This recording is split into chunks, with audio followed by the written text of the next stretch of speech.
Hello, friends. We are very interested to know from which cities you listen to us, so hurry up and like and write in the comments where you are from, and also share what shocking stories happened in your city or maybe even to you personally. Subscribe because the next story may be about your city or even about your personal drama. And now let's dive into a new exciting story. Emily and Jacob Walker sat at the dining room table in their Lincoln Park apartment in Chicago. The table was set simply: plates of pasta, glasses of red wine, a salad in a glass bowl. The clock on the wall showed 7 o'clock in the evening, and an autumn rain was falling outside. The conversation between them was quiet, but the tension was palpable. Emily picked at her spaghetti with her fork, looking down at her plate, while Jacob, on the contrary, tried to make conversation. "How was your day?" he asked, taking a sip of wine. His voice was calm, but his eyes were worried. Emily shrugged without looking up. "Normal. As always, a bunch of reports." "You're late today," Jacob noted, twirling pasta around his fork. "Did that project keep you late again?" "Yes," she answered briefly, cutting off a piece of bread. "We need to finish the analysis by Friday." Jacob nodded, but his brows furrowed slightly. He set his glass down and looked at his wife. "Emily, are you okay? You seem kind of, I don't know, distant." She finally looked up, but her gaze was empty. "I'm just tired, Jacob. Lots of work." He leaned back in his chair, crossing his arms. "You always say that. But I can see that something is wrong. Maybe you can tell me." Emily put her fork down on her plate and sighed. "Nothing's wrong, just stress. You know how it is." "I know," he agreed, but his tone became firmer. "But you don't even look at me when you talk. This isn't just about work, is it?" She pressed her lips together, looking at him, her fingers fiddling nervously with her napkin. "Jacob, I'm really tired. Let's not start." "Start what?" He leaned forward, resting his elbows on the table. "I just want to understand what's going on. We're a team, Emily. If something's wrong, tell me." Emily looked away, staring out the window where raindrops were running down the glass. "Nothing's happening. I just, I need to focus on work. It's important." "Promotion?" he asked. She nodded, returning to her food. "Yes, I've been working on this for 2 years. If I do this analysis perfectly, I have a chance." Jacob smiled, but it was a strained smile. "You were always the best in your firm. They would be idiots if they chose anyone else." "Thank you," she said quietly, but her voice was devoid of enthusiasm. She went back to eating the pasta, avoiding his gaze. Jacob looked at her, trying to figure out what was behind her silence. He had known Emily for 7 years, and in that time he had learned to notice when she was withdrawing. It happened when she was thinking about the past, what she called the mistake of her youth. She never gave details, only that it had something to do with her infertility.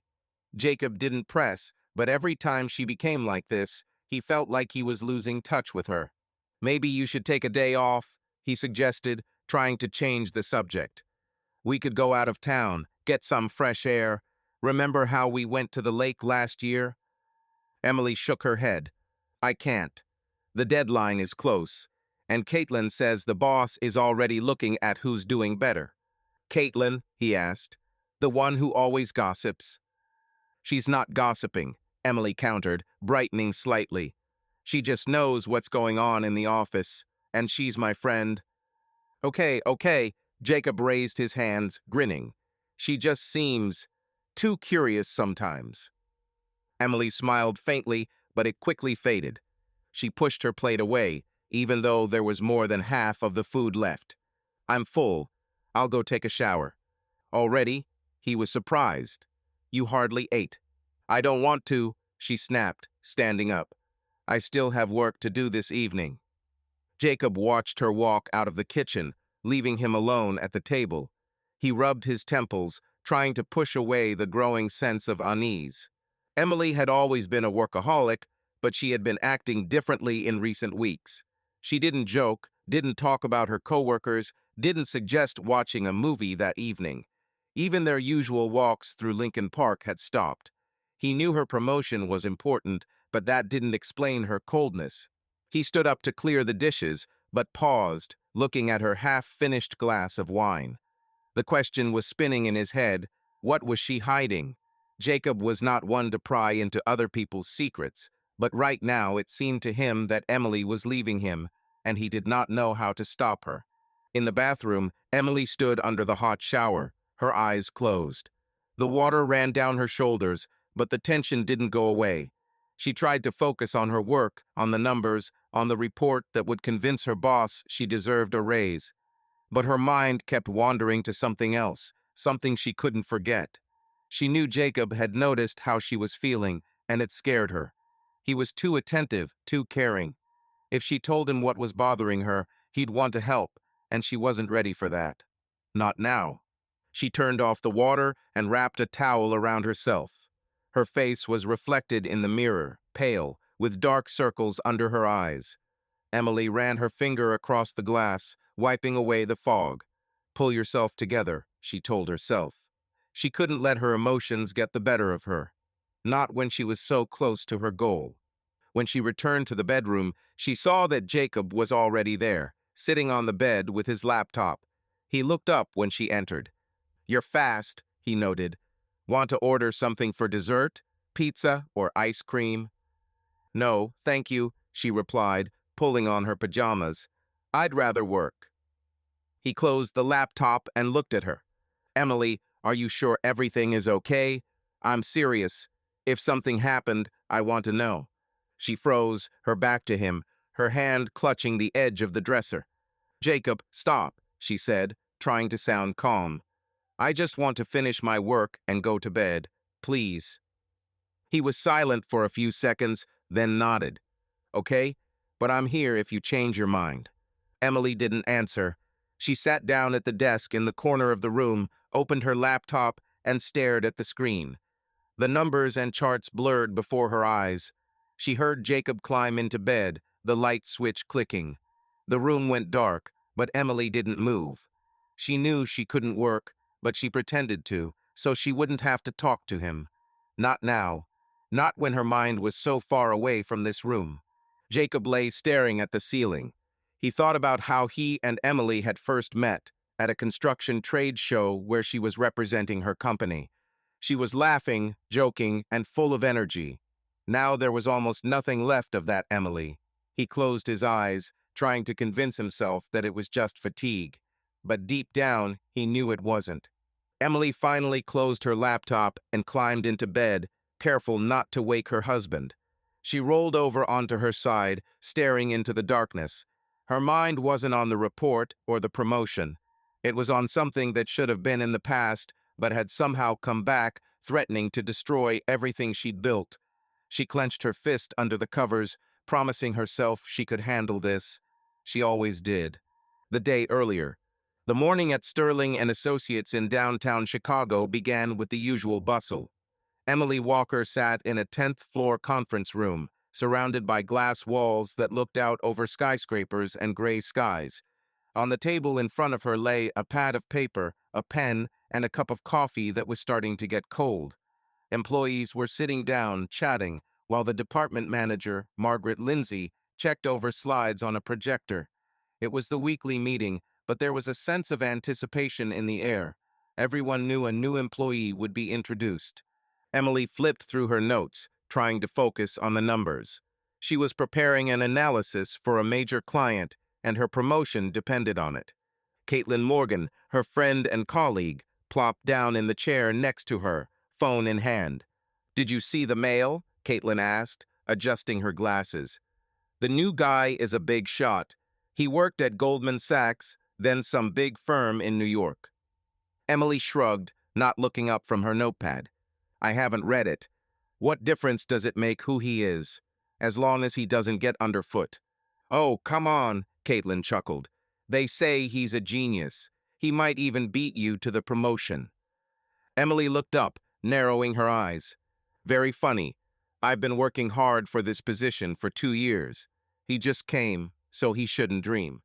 Caitlin smirked, but didn't answer because Margaret tapped her pen on the table, getting everyone's attention. Everyone fell silent. Emily leaned back in her chair, crossing her arms. She didn't like these meetings, but attendance was mandatory. "Good morning, team," Margaret began, her voice clear and businesslike. "We have a busy agenda today, but first I want to introduce our new financial strategist. He brings an impressive background to the table, and I'm sure he'll be a valuable addition." The conference room door opened and a man walked in. Tall, wearing a dark blue suit with a confident smile. His hair was neatly combed and he held a leather folder in his hands. Emily looked at him and her heart sank. She recognized him instantly. Nathan Clark. The same Nathan she hadn't seen in 17 years, but whose face was burned into her memory. "Nathan Clark," Margaret announced, gesturing for him to come to the projector. "Nathan, tell us about yourself." He nodded, placing the folder on the table. "Thank you, Margaret. It's a pleasure to be here. I have worked in financial consulting for over 15 years, the last 5 in New York. My specialty is portfolio optimization and growth strategies. I hope I can contribute to your projects." His voice was calm, professional, but to Emily, every word was like a blow. She sat clutching her pen, her fingers white. Caitlin leaned in, whispering. "Well, it's hot, huh?" Emily didn't answer. Her breathing was ragged, her ears were ringing. She looked at Nathan, who was smiling as he answered questions from his colleagues. Someone asked about his approach to data analysis, another about his experience with international clients. Nathan answered confidently, even jokes, causing giggles. But Emily didn't hear the words. Her mind was filled with images from the past, a loud party, the smell of alcohol, his hand on her wrist. She couldn't remember the details, but she knew he had done something that changed her life. "Emily," Margaret's voice pulled her out of her trance. "Are you with us?" Emily blinked, realizing everyone was looking at her. She swallowed, trying to collect herself. "Yes, sorry. I was lost in thought." Margaret narrowed her eyes, but continued. "Okay, Emily, you're working on a project for Brightcorp, right?" Nathan might be able to chime in. His experience in optimization would be helpful. Emily nodded, even though everything inside her was screaming. "Of course, I'll send him the materials." Nathan looked at her, his smile polite but empty. "Great, Emily. I'd be happy to work together." She forced a smile, but her lips trembled. He didn't recognize her, or was pretending. She couldn't tell which was worse. Caitlin nudged her again. "What's wrong with you? You're as pale as a wall." "Nothing," Emily snapped, too sharply. "It's just that the coffee is cold." Caitlin raised an eyebrow, but said nothing. The meeting continued, Margaret moving on to discussing deadlines. Emily was taking notes, but her hand was shaking. She could feel sweat beading on her forehead. Nathan sat 10 feet away, scrolling through his tablet. His presence was like physical pressure, and she knew she couldn't stand the meeting for the rest of the day. "I need to go," she muttered, standing up. Caitlin grabbed her hand. "Hey, are you sure you're okay?" "Yes." Emily pulled her hand away and headed for the door, trying not to run. She stepped out into the hallway, her heels clicking on the marble floor. When she reached the girls' room, she pushed the door open and locked herself in the stall. Emily leaned against the wall, closing her eyes. Her heart was pounding, her breathing ragged. She tried to calm herself, but the image of Nathan, his smile, his voice wouldn't go away. She hadn't expected to see him again. Not here, not in her office, not when she was finally starting to feel confident. She opened her eyes and looked at her hands. They were shaking. Emily clenched them into fists, trying to get herself under control.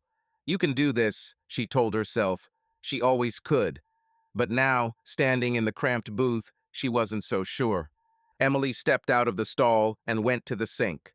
The cold water helped her compose herself a little. She looked in the mirror, wiping her face with a paper towel. Her eyes were red, but her makeup hadn't run. She fixed her hair and took a deep breath. She needed to get back to the meeting. She couldn't let him or anyone see her weakness. Back in the conference room, she sat quietly in her seat. Nathan was talking, showing a graph on the screen. Emily forced herself to look at her notepad, pretending to listen. Caitlin whispered, "You missed his brilliant idea. He proposed a new approach to risk analysis. The boss is delighted. Great, Emily muttered without looking up. The meeting ended after half an hour. Colleagues stood up, talking, and someone approached Nathan to shake his hand. Emily quickly gathered her things, hoping to leave first, but Margaret called out to her. Emily, wait a minute. I want to discuss your project. Emily stopped, clutching the strap of her bag. Margaret came over, holding a tablet. Nathan stood next to her, and Emily felt her stomach clench. Is your analysis for Bright Corp going well? Margaret asked. I thought Nathan might want to take a look at your data. His experience in this area might be helpful. Emily nodded, trying to keep her voice even. Yes, everything is under control. I will send him the files today. Excellent, Margaret smiled. Nathan, Emily is one of our best analysts. You two should work well together. Nathan turned to Emily, holding out his hand. I'm looking forward to it. I'm sure we'll do something cool. Emily forced herself to shake his hand. His palm was warm, and it made her feel sick. Yes, of course, she squeezed out. Margaret walked away, leaving them alone. Nathan smiled. How long have you been working here? 7 years, she replied, looking past him. Sorry, I have to go. Lots to do. No problem, he said, stepping back. See you later. Emily turned and walked toward her office, feeling his eyes on her back. She closed the door, sat down in her chair, and stared at the computer screen. Her hands were still shaking. She knew she wouldn't be able to work, but she opened the file, pretending everything was fine. Caitlin knocked and entered without invitation. Emily, what the hell? You look like you've seen a ghost. I'm fine, Emily snapped, not looking at her. I just didn't get enough sleep. Don't lie. Caitlin sat on the edge of the table. Is this about the new guy? Did he say something? No, Emily slammed her laptop shut. Caitlin, please, I have a deadline. Leave me alone. Caitlin raised her hands. Okay, but if you want to talk, I'm here. She left, and Emily was alone. She opened her desk drawer, pulled out a bottle of water, and took a sip. Her thoughts were all about Nathan. He was here, in her office, in her life, and he had no right to be so confident, so successful. She squeezed the bottle until the plastic cracked. She didn't know what to do, but she knew one thing. She wouldn't let him ruin everything again. Emily Walker sat on the subway, heading home after a day at work. Dark tunnels flashed past the window, and the train smelled of wet clothes and someone else's coffee. She clutched the strap of her bag, looking at her reflection in the glass. Her face was pale, her eyes red with fatigue. The day at the office had worn her out, but not because of reports or deadlines. Nathan Clark, the new employee she'd met that morning, had turned everything inside out. She couldn't get him out of her head, and now, as the train swayed on the tracks, her thoughts took her back to 2008, to events she'd tried to forget. Emily leaned back in her seat, closing her eyes. She was 18, a freshman at the University of Illinois at Urbana-Champaign. It was her first semester, and she felt free, away from her strict parents. She lived in a dorm, went to classes, and dreamed of becoming a financial analyst. Parties were new and exciting. One of them, in October 2008, changed her life. She remembered the loud fraternity house where the party was taking place.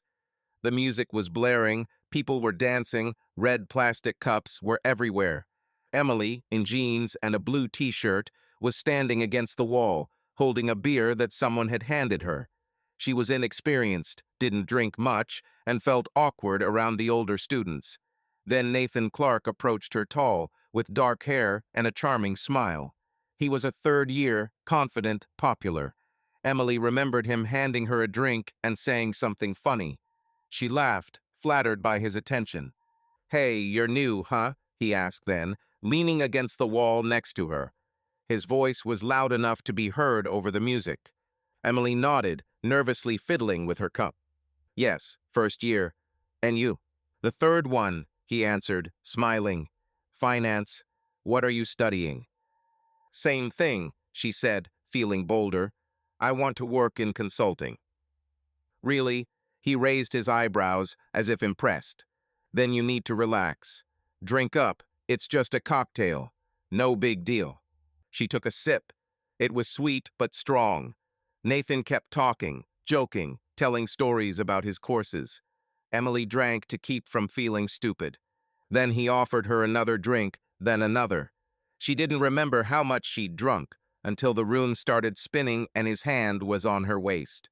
"Come on, it's too noisy here," he said, nodding toward the stairs. "Let's talk upstairs." Emily followed him, laughing. She didn't think she was doing anything dangerous. He seemed nice, considerate. But then the memories became blurry. She remembered his room, the smell of cigarettes, his hands growing more insistent. She tried to say no, but her words were garbled. Then darkness. In the morning, she woke up in her dorm room, not remembering how she got back. Her clothes were wrinkled, her head throbbed. She didn't know what had happened, but she felt ashamed and afraid. The subway train jerked, and Emily opened her eyes. She clutched her bag tighter, trying to breathe evenly. The train was crowded, but no one was looking at her. She hated the memory, but it kept coming back when she saw Nathan in the office. Back in 2008, she'd tried to forget that night, to convince herself it was just a mistake. But a month later, things had gotten worse. Emily remembered sitting in the dorm bathroom, holding a pregnancy test. 2 lines. Her hands were shaking, and she started to cry, not knowing what to do. She was alone, with no friends to confide in. Her parents, Meredith and Paul, lived in the Chicago suburbs, but Emily was afraid to tell them. They were religious, strict, especially her father. She was determined to find Nathan. He was her only clue. She found him on campus, by the library. He was standing with his friends, laughing. Emily approached him, her voice shaking. "Nathan, can we talk?" He turned around, his smile gone. "Ah, it's you. What happened?" She pulled him aside, clutching her backpack. I'm pregnant." His face hardened. He looked around as if checking to see if anyone was listening. "Are you sure this is mine?" Emily blushed, and her eyes filled with tears. "I've never been with anyone but you. I don't know what to do." He sighed, rubbing his neck. "Listen, it's not my problem. Here." He took out his wallet, pulled out several $100s, and thrust it into her hand. "Go to the clinic. Get it sorted out." "But I can't," she began, but he interrupted. "Don't start," he said coldly. "I'm not going to ruin my life, and I don't advise you to either." He left, leaving her standing there with the money in her hand. Emily cried, but didn't know where to go. Desperate, she called her father. Paul came to campus the next day. She told him everything, begging him to help. But instead of being supportive, he exploded. "You've disgraced us," he shouted in the car, gripping the steering wheel. "How could you be so stupid?" "Dad, I didn't mean to." Emily cried, but he didn't listen. "Here's the money." He threw her an envelope. "Do it, and don't you dare tell anyone. Mother won't survive this." Emily wanted to argue, but she couldn't find the strength. At home, her mother, Meredith, was silent, avoiding her gaze. Emily felt betrayed. She went to the clinic alone. The procedure went quickly, but complications began a week later. At the hospital, she was told that because of the infection and scarring, she had almost no chance of getting pregnant in the future. Her world collapsed.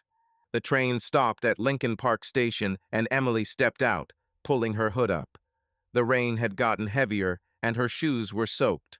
She walked toward her apartment, thinking about how Nathan had smiled at the meeting that day, as if nothing had happened.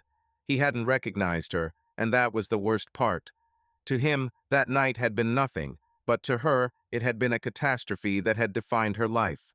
At home, Jacob was cooking dinner. Emily opened the door, threw her bag on the floor, and took off her coat. The smell of fried onions wafted from the kitchen. Jacob looked out, wiping his hands on a towel. "Hi, you're all wet. How's your day?" "I'm fine," she replied, taking off her shoes. "I'm just tired." He came up, looking at her. "You're late. Late again?" "Yes," she said, walking into the living room. "There was a meeting." "How did it go?" he asked, returning to the stove. "Tell me." Emily sat on the couch, looking at the TV, which was turned off. Nothing special. They introduced a new employee. "Oh, cool," Jacob said, stirring something in the pan. "Who is he?" "Some financial strategist," she replied, trying to sound indifferent. "He worked in New York." "Sounds serious," he noted. "A competitor for your promotion." "I don't know," she snapped, too sharply. "Maybe." Jacob turned around, frowning. "Hey, what's wrong with you? I was just asking." "It's okay." Emily stood up, heading to the bedroom. "I'll take a shower." "Dinner is in 10 minutes," he called after her, but she didn't answer. In the bathroom, Emily turned on the water, standing under it. She thought about Nathan, about his voice, about the way he shook her hand. She hated him, but she hated herself even more for letting the past come back. She remembered going back to college after the hospital, pretending nothing had happened. She went to school, worked, built a career, and married Jacob. But the infertility stayed with her, a reminder of that night. She never told Jacob the details, only that she had made a youthful mistake. He didn't press, and for that she was grateful. Emily got out of the shower, put on her pajamas, and went back into the kitchen. Jacob had set the table: chicken and vegetables, rice, 2 glasses of wine. He smiled, but his eyes were wary. "Sit down. Tell me what's new in the office." "Nothing," she said, sitting down. "Just work." "Emily," he placed the plate in front of her. "You're like a zombie today. What happened?" "I'm tired, Jacob," she replied, picking up her fork. "Don't start." "I'm not starting," he said, sitting down opposite. "But you're not even looking at me. Is it because of the new guy?" Emily froze, her fork hovering over her plate. "No. What makes you think that?" "I don't know," he shrugged. "You mentioned him, and your voice became strange." "You're making this up." She cut off a piece of chicken, avoiding his gaze. "He's just a colleague." "Okay," Jacob said, but his tone was skeptical. "If anything happens, you know where to find me." Emily nodded but didn't answer. They ate in silence, the clatter of cutlery the only sound. She knew Jacob was worried, but she couldn't tell him the truth. Not now. She looked at him, his dark hair, his tired eyes. He was a good husband, but somehow she couldn't let him into this part of her life. Emily Walker sat at her desk in the Sterling and Associates office, staring at her computer screen. An Excel spreadsheet with financial projections for a client was open on the monitor, but her eyes weren't seeing the numbers. Instead, she was listening to the conversations behind the glass partition where Nathan Clark, a new employee, was giving an impromptu presentation to a group of colleagues. His voice, confident and slightly mocking, drifted through the open door, and every word added to her irritation. It was Tuesday morning, 2 days since Nathan had arrived in the office, and already he was acting as if he'd been there for years. Emily clutched the mouse, her fingers white. She tried to focus on her work, but her mind kept wandering to him. Nathan stood at a whiteboard in the conference room, drawing charts with a marker and explaining something about portfolio optimization. His colleagues Dan, Sarah, and a couple of other analysts listened, nodding and asking questions. Emily saw Sarah smile when Nathan joked about outdated analysis models. Even Dan, usually skeptical, looked impressed. Emily's friend Caitlin Morgan walked into her cubicle with a mug of tea and plopped down on the visitor's chair. "Did you see how he had them spellbound?" Caitlin said, nodding toward the conference room. "That guy's like a rock star." Emily didn't answer, continuing to stare at the screen. She clicked on a cell in the table, although she had no intention of changing anything. "Don't exaggerate," she finally muttered. "He's just doing his job." "Oh, come on," Caitlin sipped her tea. "He suggested we rethink our approach to risk management." Margaret nearly applauded. Emily pressed her lips together. Margaret Lindsay, their manager, rarely praised anyone in public. If she was impressed with Nathan, it was a bad sign. Emily had worked on projects for 2 years to get promoted to senior analyst. She had taken overtime, learned new tools, presented ideas at every meeting. And now this new guy she hated with all his heart was about to ruin everything. "He just got here," Emily said, trying to sound calm. Let him prove his worth first. Caitlin raised her eyebrows. Well, from the way he laid out the data on BrightCorp, he already has. Did you see his report? Margaret sent it out to everyone this morning. Emily froze. She hadn't checked her email since morning, too busy trying not to think about Nathan. No, she admitted. What's there? He found a flaw in their liquidity forecast, Caitlin said, setting her mug down. He suggested a different approach. Margaret said it could save the client millions. Emily felt her stomach clench.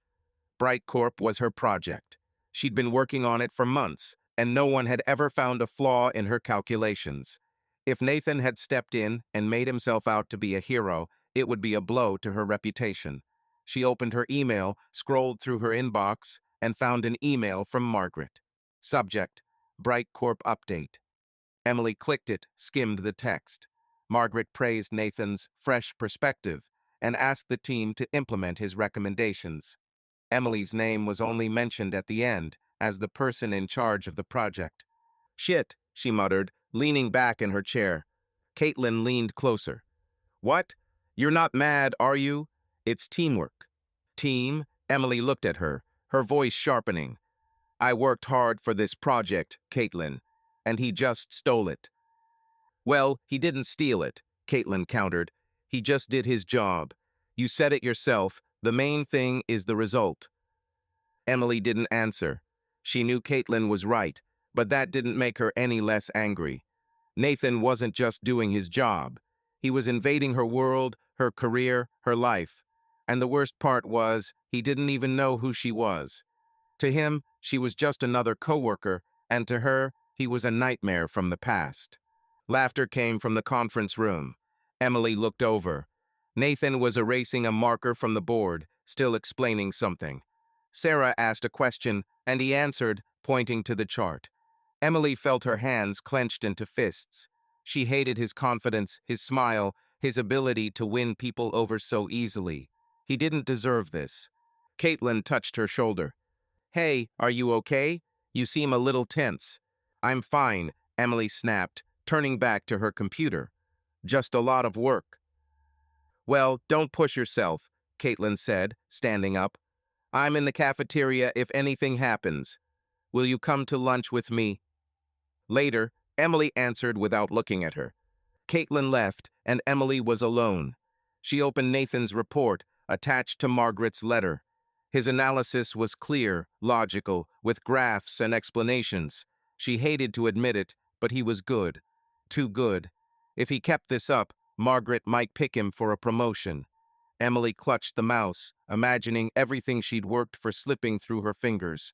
The conference room door opened and colleagues began to leave. Nathan was the last to leave, holding a tablet. He spotted Emily through the glass wall and headed toward her cubicle. Emily tensed, her heart racing. She didn't want to talk to him, but he was already knocking on the doorframe. Emily, hi, he said, smiling. Got a minute? She forced herself to look up. His face was the same as it had been 17 years ago, with only fine lines around his eyes. She hated that smile, hated his voice. It depends, she answered, trying to sound neutral. What do you need? I wanted to discuss BrightCorp, he said, leaning on the edge of her desk. I looked at your data. Great work, but I noticed a couple of things. Emily gritted her teeth. He was praising her, but it sounded condescending. What moments? She asked, crossing her arms. In the liquidity forecast, he began, opening his tablet. You used the standard model, but I think if you add a volatility stress test, the client will get a more accurate picture. I did a stress test, she snapped. It's in the appendix to the report. Nathan raised his eyebrows, but was not embarrassed. Really? I must have missed it. Will you send it to me? I want to take a look. Okay, she said, looking away. I'll send it today. Cool, he smiled wider. Listen, you clearly know your stuff. Margaret said you were one of the best. It'll be cool working together. Emily nodded without answering. She couldn't bring herself to talk to him normally. He didn't recognize her, and that infuriated her even more. To him, she was just a colleague, but to her, he was the man who had ruined her life. She remembered his cold words back in 2008, "Figure it out." Now he stood here in her office, acting like he had a right to everything. "Okay, I won't distract you," Nathan said, walking away. "Right, if anything." He left, and Emily sat there, watching him go. Her hands were shaking. She opened her email to send him the files, but instead she just stared at the screen. She felt the hatred rising inside her, like a poison she couldn't contain. Nathan wasn't just threatening her promotion. He was threatening everything she'd built: her career, her confidence, her life. She stood up to get a glass of water from the cooler in the corner. As she passed the conference room, she noticed Margaret talking to Nathan. They were standing at the board, and Margaret was nodding, clearly pleased. Emily heard her say, "That's a great idea, Nathan. If we implement it into the project, the client will be delighted." Nathan smiled, said something, and Margaret laughed. Emily turned away, clutching her plastic cup. She returned to her desk, sat down, and stared at the computer screen. Her 2 years of work, her sleepless nights, her hopes for a promotion, all of it was at risk because of the man she hated more than anything in the world. Caitlin Morgan sat in the ground floor coffee shop of the Sterling and Associates building, stirring a latte in a white ceramic mug. Outside, Chicago was bathed in gray morning light, and a light rain was falling. The cafeteria was filled with employees chatting at tables or standing in line for sandwiches. Caitlin glanced at the clock on her phone. 10:15 on Wednesday. She had been waiting for Emily, hoping that she would come down for coffee, as they often did. But Emily had been acting strangely lately, and Caitlin was starting to worry. She leaned back in her chair, adjusting her glasses. Emily hadn't been to the cafeteria in a week, hadn't gone to lunch with the team, and had barely spoken. Caitlin had noticed it back in the Monday meeting when Nathan Clark had been introduced. Emily had gone pale, as if she'd seen a ghost, and had stormed out of the room. Since then, she'd become even more withdrawn, and Caitlin had decided to find out what was going on. She took out her phone and texted Emily. "Hey, where are you? I'm in the cafeteria. Grab a coffee and let's chat." The answer came within a minute. "Busy, maybe later." Caitlin frowned at the screen. This was the third rejection this week. She set the phone down on the table and sipped her latte, thinking. Emily had always been a workaholic, but she used to find time for breaks, to joke around, to gossip about her coworkers. Now she was locked in her cubicle like a fortress, only coming out for meetings. Caitlin remembered seeing Emily in the hallway yesterday, pale, her hands shaking, as if she hadn't slept in days. "Caitlin, hi," a voice interrupted her thoughts. She looked up to see Sarah, a colleague from the analytics department, holding a tray of bagels and yogurt. "Hi," Caitlin smiled. "Sit down if you want." Sarah put the tray down and sat down opposite. "Are you alone? Where is Emily? You are usually together." Caitlin shrugged, trying to sound casual. She buried herself in work. "You know how she is before deadlines." "Yeah, but she's been weird lately," Sarah said, taking a bite of her bagel. "She didn't say anything at the meeting yesterday. She didn't even argue with Dan, and that's not like her." Caitlin nodded, looking into her mug. "Maybe she's just tired. The project for Brightcorp is no joke." "Maybe," Sarah lowered her voice. "But I heard Margaret praising Nathan for his ideas on this project. Do you think Emily is worried about him?" Caitlin was wary. She, too, had noticed how quickly Nathan had become the star of the department. His reports, his confidence, his jokes, all of it was appreciated by his colleagues and his boss. But she hadn't thought it would hurt Emily so much. Although, recalling Emily's reaction at the meeting on Monday, Caitlin was beginning to suspect that it was all about Nathan. "I don't know," she said, trying not to reveal her thoughts. "Emily's not the type to be afraid of competition." "Well, Nathan's not just a competitor," Sarah chuckled.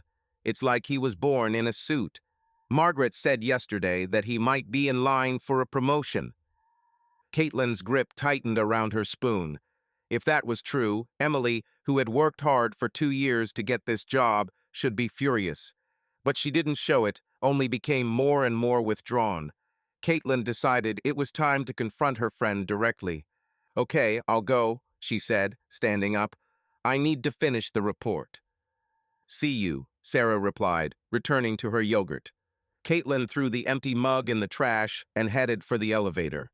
On the 10th floor, she passed the glass conference rooms where Nathan was discussing something with Dan and stopped at Emily's booth. The door was ajar and Emily was sitting at her desk, staring at her computer screen. Her face was pale and there were dark circles under her eyes. There was a bottle of water nearby, but no sign of food or coffee. Caitlin knocked on the doorframe. "Hey, can I come in?" Emily looked up with a start. "Caitlin, yes, of course." Caitlin walked in and closed the door. She sat down on the chair opposite the desk, crossing her arms. "You didn't answer my message. I was waiting for you in the cafeteria." Emily looked away, clicking her mouse on the screen. "Sorry, I was busy. I didn't have time." A blockage. Caitlin narrowed her eyes. "Emily, you don't even go to lunch. When was the last time you ate?" Emily shrugged, not looking at her. "In the morning." "I'm fine, Caitlin. Just a lot of work." Caitlin leaned closer, lowering her voice. "Don't lie. You look like you haven't slept in a week. And your hands are shaking. What's going on?" Emily clutched the mouse, her fingers turning white. She finally looked at Caitlin, but her eyes were empty. "Nothing is happening. I'm just tired. Why are you bothering me?" "Because I'm your friend," Caitlin snapped. "And I can tell there's something wrong with you. Is it about work or about Nathan?" Emily froze, her face tense. She quickly looked away, opening a file on her computer. "What makes you think that? He has nothing to do with it." "I don't know." Caitlin leaned back in her chair. "You've been acting weird ever since he showed up. You ran out of the meeting on Monday like you'd been electrocuted. Now you're sitting here like you're in a bunker." "I didn't run out," Emily said sharply. "I just needed to go to the bathroom." "Yeah, right." Caitlin rolled her eyes. "Look, if he's annoying you, just tell him. I heard he's been messing with your project. Is that why?" Emily pressed her lips together as she stared at the screen, her fingers hovering over the keyboard. "He doesn't interfere. Margaret herself asked him to look at the data. It's not his fault. But it clearly pisses you off," Caitlin said, "and I get it. You've been working your ass off for 2 years to get promoted, and then this guy comes along and steals the show." "He's not stealing anything," Emily snapped, too loudly. She lowered her voice immediately. "It's okay. I can handle it." Caitlin looked at her, trying to figure out what was behind those words. She had known Emily for 4 years, and Emily had always been direct, even blunt. But now she acted as if she was afraid of something. Caitlin wanted to press, but decided to take it slow.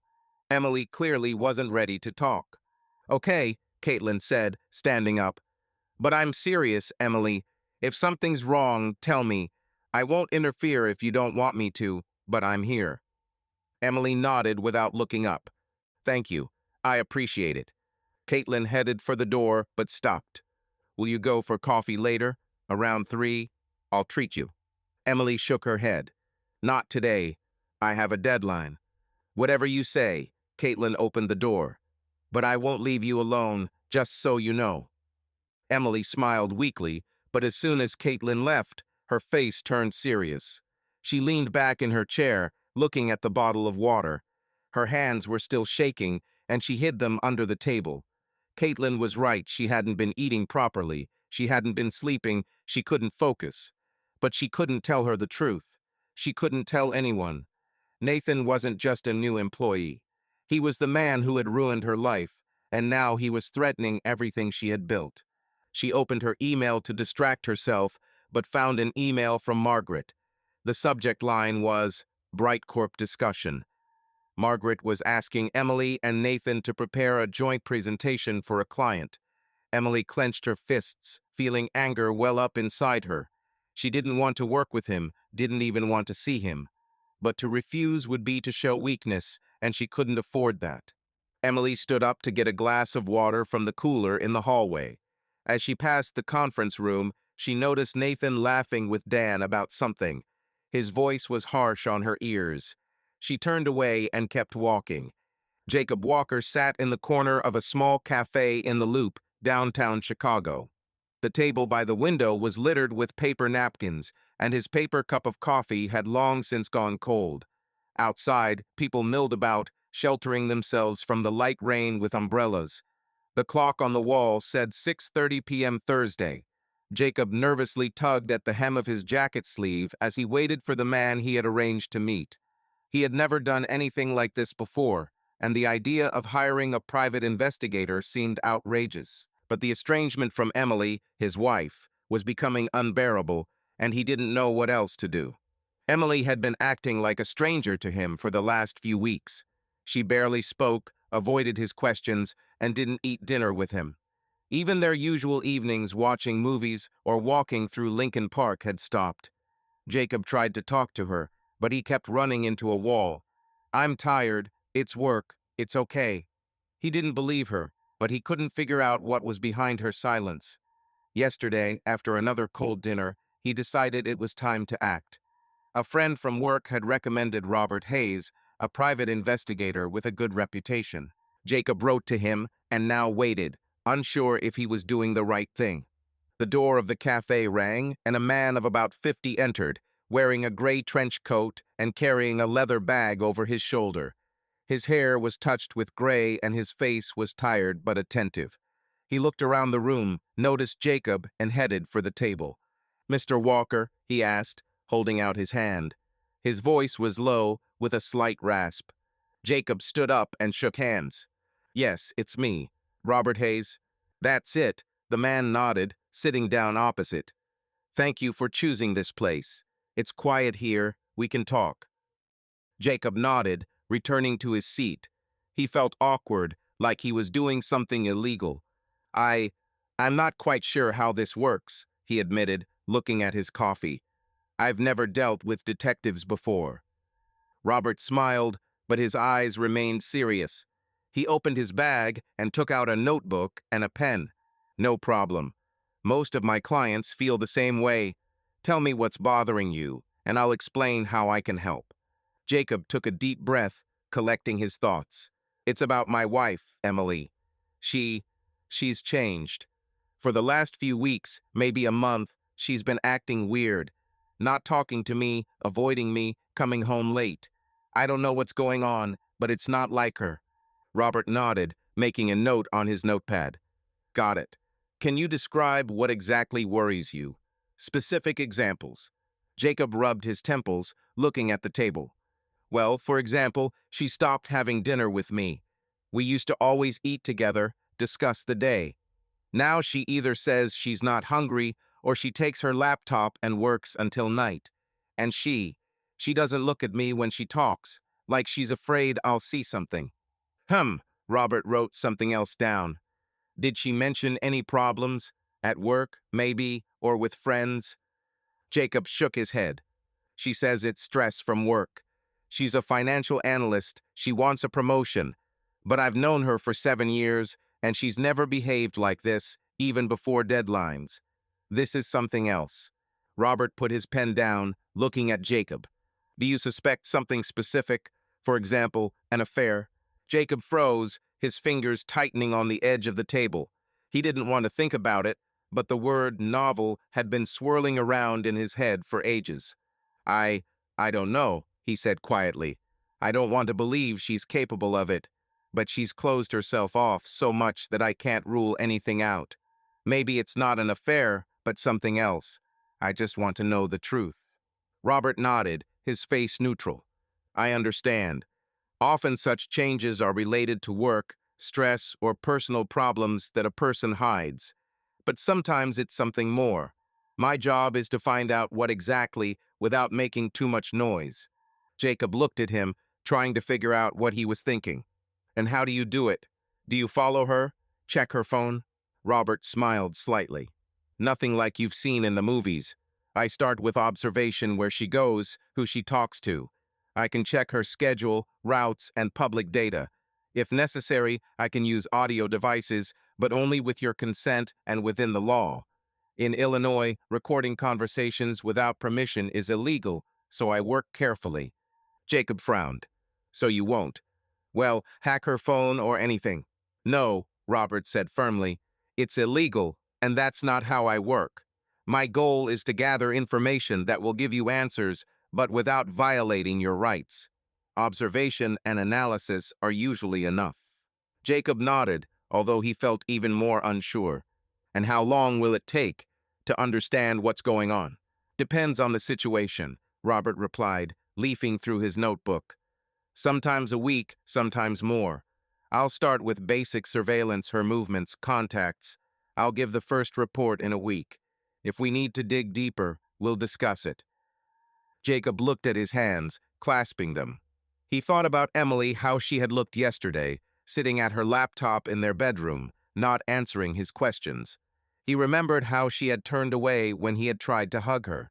That coldness was killing him, and he couldn't just wait, hoping it would go away. Robert nodded, taking a folder out of his bag.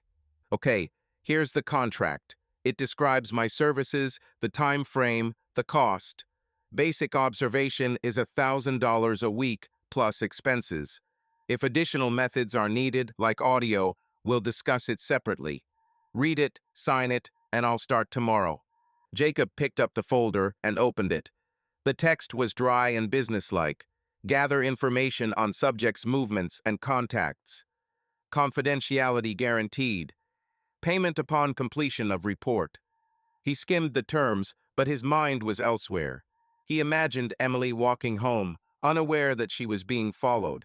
It felt like a betrayal, but her silence was no better. Do you have any questions? Robert asked, watching him. Jacob shook his head. No, everything is clear. He took the pen Robert held out and signed the contract, putting the date. His hand was shaking slightly, but he tried not to show it. Robert took the folder and put it in his bag. Okay, I'll need information about Emily, her schedule, places she goes, description of her appearance. Photos, if you have them. And are you sure you don't want to tell me anything else? Any specific suspicions? Jacob thought about the new employee Emily had mentioned a few days ago. She had spoken of him coldly, but Jacob had noticed the way her voice had wavered. He had wanted to say it, but decided against it. It had been too vague. No, he said. Just find out what's going on with her. Agreed, Robert stood up, holding out his hand. I'll get back to you in a couple of days with updates. If anything urgent, call. Jacob shook his hand, feeling the weight on his shoulders grow even heavier. Thank you, he said quietly. Robert walked away, leaving Jacob alone. He stared at his cold coffee, thinking about what he had just done. He had hired a man to watch his wife. It was wrong, but he saw no other way. He loved Emily, but her silence was destroying their marriage, and he couldn't wait any longer. Jacob finished his coffee, stood up, and walked out of the cafe. The rain had gotten heavier, and he turned up the collar of his jacket as he walked toward the subway. He wondered what he would say to Emily when he got home. Probably nothing. She wouldn't want to talk anyway. But now, with Robert at his side, he hoped to find answers, even if he didn't like them. Emily Walker sat in her bedroom, lit only by the dim glow of her desk lamp. The clock on her bedside table read 1:15 am Friday. Jacob was asleep in bed, breathing evenly, but Emily couldn't get a wink of sleep. Her laptop sat on her lap, the screen glowing with Nathan Clark's LinkedIn profile. She scrolled through the page, studying every line, his work history, his references, his publications. Her fingers trembled on the touchpad, and a mixture of anger and frustration boiled in her chest. Nathan had invaded her life, and she couldn't just sit there and watch him take away everything she'd worked for. Emily leaned back against the pillows, rubbing her temples. She had barely slept in days, waking up from nightmares where she found herself back at the party in 2008. During the day, she pretended everything was normal, smiling at her coworkers, sending reports, but inside, she was consumed with hatred. Nathan wasn't just threatening her promotion, he was a living reminder of the pain she was trying to forget. She couldn't let him thrive, not after what he'd done. She clicked on the experience section of his profile. Goldman Sachs, 2010-2015, financial analyst. Stratton Consulting, New York, 2016-2023, senior strategist. His career was impeccable, with a long list of accomplishments. Emily pressed her lips together, feeling her anger turn to determination. Everyone has a weakness, she thought.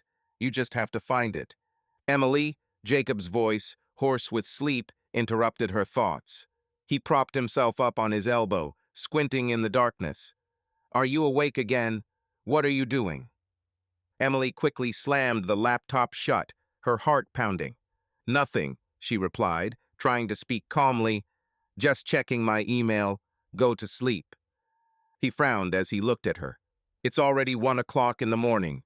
You have to go to work in the morning. Put your laptop down and go to bed.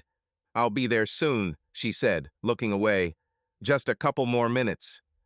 Jacob sighed, but didn't argue. Okay? Just don't sit there until the morning, okay?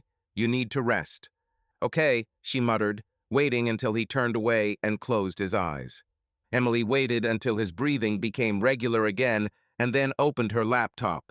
She couldn't let Jacob see what she was doing. He was already asking too many questions, and she wasn't ready to explain.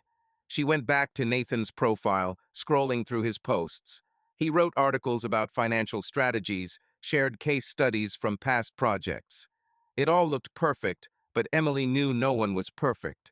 She opened Google, typed in his name, and started searching.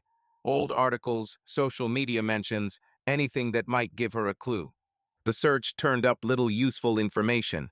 A few Twitter posts about conferences, photos with colleagues at company events, a few comments under articles. Nothing incriminating. Emily clenched her fists, feeling her irritation growing. She couldn't just sit back and let him ruin her career. She had to act. She opened her corporate email and scrolled through her inbox. Among the emails was an announcement from HR. Sterling and Associates' annual corporate party would be held in 2 weeks, Friday night, at the office. Music, food, drinks, the usual team-building event. Emily paused, rereading the email. Corporate. Lots of people, relaxed atmosphere, and alcohol. This could be an opportunity. She wasn't sure how to use it, but she felt like this was her chance to do something. Emily closed her email and put her laptop down. She lay down, staring at the ceiling. Her thoughts swirled around Nathan, his smile, his confidence, his arrogance. He had no right to be here, in her office, in her life. She couldn't just ignore him like she had been doing for the past few days. She had to find a way to stop him, to ruin his reputation, his career, the way he had ruined hers. Emily woke up with a headache the next morning. She had only slept for 3 hours, but she got up to make coffee. Jacob had already left for work. He was an engineer at a construction company and often left early. There was a note on the kitchen table, "Don't forget to eat. Love, Jay." Emily crumpled the note and threw it in the trash. She didn't want to think about Jacob, about how much he cared. It was just a distraction. At the office, she was sitting at her desk, pretending to work. Caitlin walked in around 10 in the morning, holding 2 cups of coffee. "Hi," she said, setting 1 cup in front of Emily. "This is for you. You didn't come for coffee again yesterday." Emily took the glass without looking at Caitlin. "Thank you. I was busy." "Busy?" Caitlin sat on the edge of the table. "Emily, you're like a ghost. When was the last time you slept?" "I'm fine," Emily snapped, opening a file on her computer. "Just a lot of work." Caitlin narrowed her eyes, crossing her arms. "Don't lie. You don't even drink the coffee I brought. What's wrong with you?" Emily pressed her lips together as she stared at the screen. "Nothing.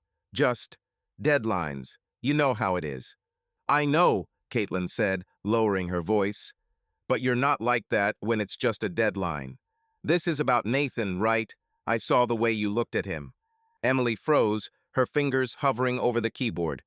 "I don't look at him," she said, too sharply. "He's just a colleague." "Yeah, right," Caitlin rolled her eyes. "Look, if he's annoying you, just tell him. I get it. He's messing with your project, and there's that song of praise from Margaret." "It's not him," Emily looked at her, trying to speak calmly. "I'm just tired, Caitlin. Let me work." Caitlin sighed as she stood up. "Okay, but I'm not blind. If you want to talk, you know where to find me." Emily nodded, waiting for Caitlin to leave. She opened her browser, visiting Nathan's LinkedIn profile again. She was looking for something, a mistake, a scandal, any weak point. But his profile was clean, as was his reputation around the office. She closed the tab and opened the company website, where she found an old article about Nathan under the Our Experts section. There was a photo of him in a suit, smiling, holding an award for the best project of 2020. Emily felt her stomach clench. He looked like everything in his life was perfect. It wasn't fair. She stood up to get a glass of water from the cooler in the hallway. As she passed the conference room, she spotted Nathan discussing something with Margaret. He was showing a chart on his tablet, and Margaret was nodding, clearly pleased. Emily turned away, clutching her plastic cup. She couldn't look at him without wanting to scream. But she couldn't scream. She had to be smarter than that. Back at her desk, she opened her calendar. The office party was marked in red, November 10th, 7 p.m., office. Emily stared at the date, her mind spinning. She didn't know what she was going to do, but she felt like this was her chance. Nathan would be there, surrounded by his coworkers, probably drunk, relaxed. She could find a way to set him up, to show everyone who he really was. She clutched the mouse, her nails digging into her palm. It was a risk, but she didn't see any other way. Emily closed her calendar and went back to work, pretending to be focused. She smiled as coworkers passed by, answered emails, but her mind was elsewhere. She pictured Nathan falling from pedestal, losing everything he had. The thought was strangely relieving, but also terrifying. She knew she was going too far, but she couldn't stop. Jacob Walker sat in his car, parked on a quiet street in the Lincoln Park neighborhood. Rain pounded the windshield, and the wipers slid lazily back and forth. It was 7:15 p.m. on a Monday, and he had just finished work at a construction site outside Chicago. Normally, he would be home with Emily, but today he was waiting for Robert Hayes, the private investigator he had hired 2 weeks ago. Jacob gripped the steering wheel, staring at the wet pavement. He hoped Robert would bring him some answers about what was happening to his wife, but deep down he was afraid the news would be bad. The passenger door opened and Robert Hayes climbed in, shaking the rain off his coat. He placed his leather bag on his lap and nodded at Jacob. "Mr. Walker, good evening," he said, his voice calm and businesslike. "Sorry about the weather. Didn't want to meet in the cafe, too many eyes." Jacob nodded, not taking his eyes off the windshield. "Nothing. What do you have? Did you find something?" Robert opened his bag, removing a thin folder. He placed it on the center console between them. "Here's my 2-week report. Briefly, nothing suspicious. Your wife behaves predictably. Work, home, sometimes the store. No meetings, no strange contacts." Jacob frowned, finally looking at Robert. "Nothing. At all? She's not the same as before. You must have noticed something." Robert shrugged, opening the folder. Inside were printed pages and a few photographs. "I watched her, as agreed. Emily leaves home around 7:30 in the morning, takes the subway to the Sterling and Associates office in the center. Works until 6-7 in the evening, sometimes stays until 8. Then comes home. Twice in a week, she went to the supermarket on the corner of your street. No cafes, no meetings with friends, no phone calls on the street." Jacob picked up the folder and flipped through the pages. There was a schedule of Emily's movements, dates, times, addresses. In the pictures, she was exiting the subway holding an umbrella or standing at the entrance to the office, looking at her phone. Her face in the pictures was pale, tense. Jacob felt a pang of guilt looking at these pictures. He was watching his wife, and it seemed wrong. "That's all?" he asked, closing the folder. "She just goes to work?" "Yes," Robert confirmed, putting the notebook back in his bag. "I checked her routes, saw who she crossed paths with. Nothing unusual. She avoids communication even with colleagues. She saw a woman once, probably a friend, in the office cafeteria, but it was for 5 minutes." Jacob leaned back in his seat, rubbing his neck. He had expected something proof of an affair, secret meetings, some explanation for her coldness. But this report was empty, and that was even more disappointing. Then why is she like this? He said, almost to himself. She doesn't talk to me, doesn't eat, doesn't sleep. It's not because of work, I know. Robert looked at him, his eyes attentive but neutral.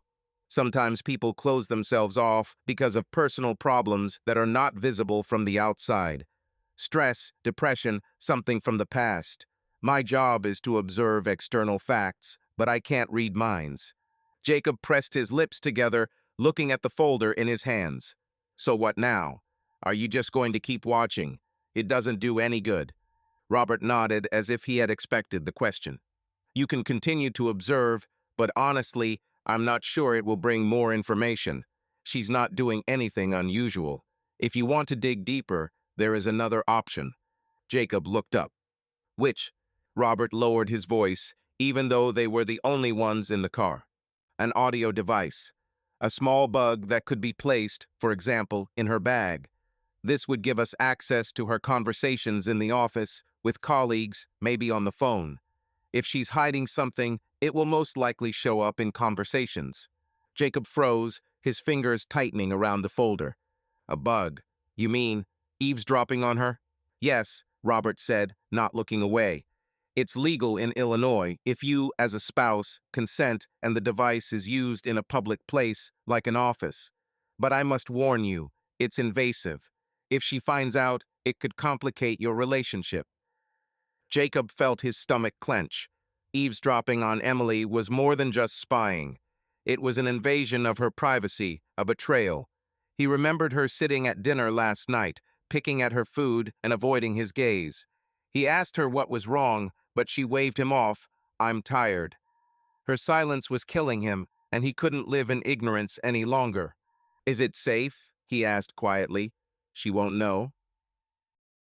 The device is small, like a coin. I can put it in the lining of my bag. She won't notice anything. The records are transmitted to me, and I analyze only what is related to your request. If there is nothing there, you have nothing to lose. Jacob stared at the windshield where rain was dripping down. He thought about Emily, how she had changed. He loved her, but her distance was like a wall he couldn't break through. If the bug could help him figure out what was going on, it would be worth it. But the thought of listening to her talk made him sick. How much does it cost? He asked, without looking at Robert. $500 for the setup and a week of recordings, plus my standard fee, Robert replied. I'll start tomorrow, if that's okay. Just need access to her bag for a few minutes. Jacob nodded, though his heart was pounding. Okay, do it. Robert took a piece of paper out of his bag, an addendum to the contract. Sign here. This confirms your consent to the audio device, and write what kind of bag she has, where it usually lies. Jacob picked up the pen, his hand shaking slightly. He wrote, black leather bag, usually on a hanger by the door in the hallway. Then he signed the document, adding the date. He handed the paper to Robert, feeling the weight on his shoulders grow even heavier. I'll call tomorrow when it's all ready, Robert said, putting the paper in his bag. If you change your mind, let me know before the morning. Once it's installed, there's no going back. I won't change my mind, Jacob said, his voice firmer than he expected. I need to know. Robert nodded as he opened the door. Then, see you later. Don't worry, I work clean. He walked out, slamming the door. Jacob was left alone, listening to the rain. He looked at the report folder lying on the seat. Nothing suspicious. The words sounded like a taunt. Emily was hiding something, he was sure of it. And if surveillance hadn't yielded answers, the bug must have. He started the car and drove home, trying not to think about what he'd just done. At home, Emily was sitting in the living room, looking at her laptop. She looked up when Jacob walked in. You're late, she said, her voice empty. Where have you been? I was held up at work, he replied, taking off his jacket. What are you doing? Work. She closed the laptop and stood up. I'm going to bed. Jacob watched her go into the bedroom without another word. He hung up his jacket, his gaze falling on her black bag hanging by the door. Emily Walker stood in front of her open bedroom closet, rummaging through racks of clothes. Outside the Lincoln Park window, a drizzle was falling, coating the glass with tiny droplets. The clock on her bedside table said 8:30 and the Sterling and Associates corporate party was in 6 days, and Emily was preparing for it with cold determination. She knew this was her chance to strike. Her fingers settled on a black dress, form-fitting, with a low neckline and a slit at the thigh. It was too revealing for the office, but that was exactly what she needed. Emily took the dress off the hanger and held it up to herself, looking in the mirror. She rarely wore it, usually opting for a formal suit or a simple blouse, but she wanted to look different for the party.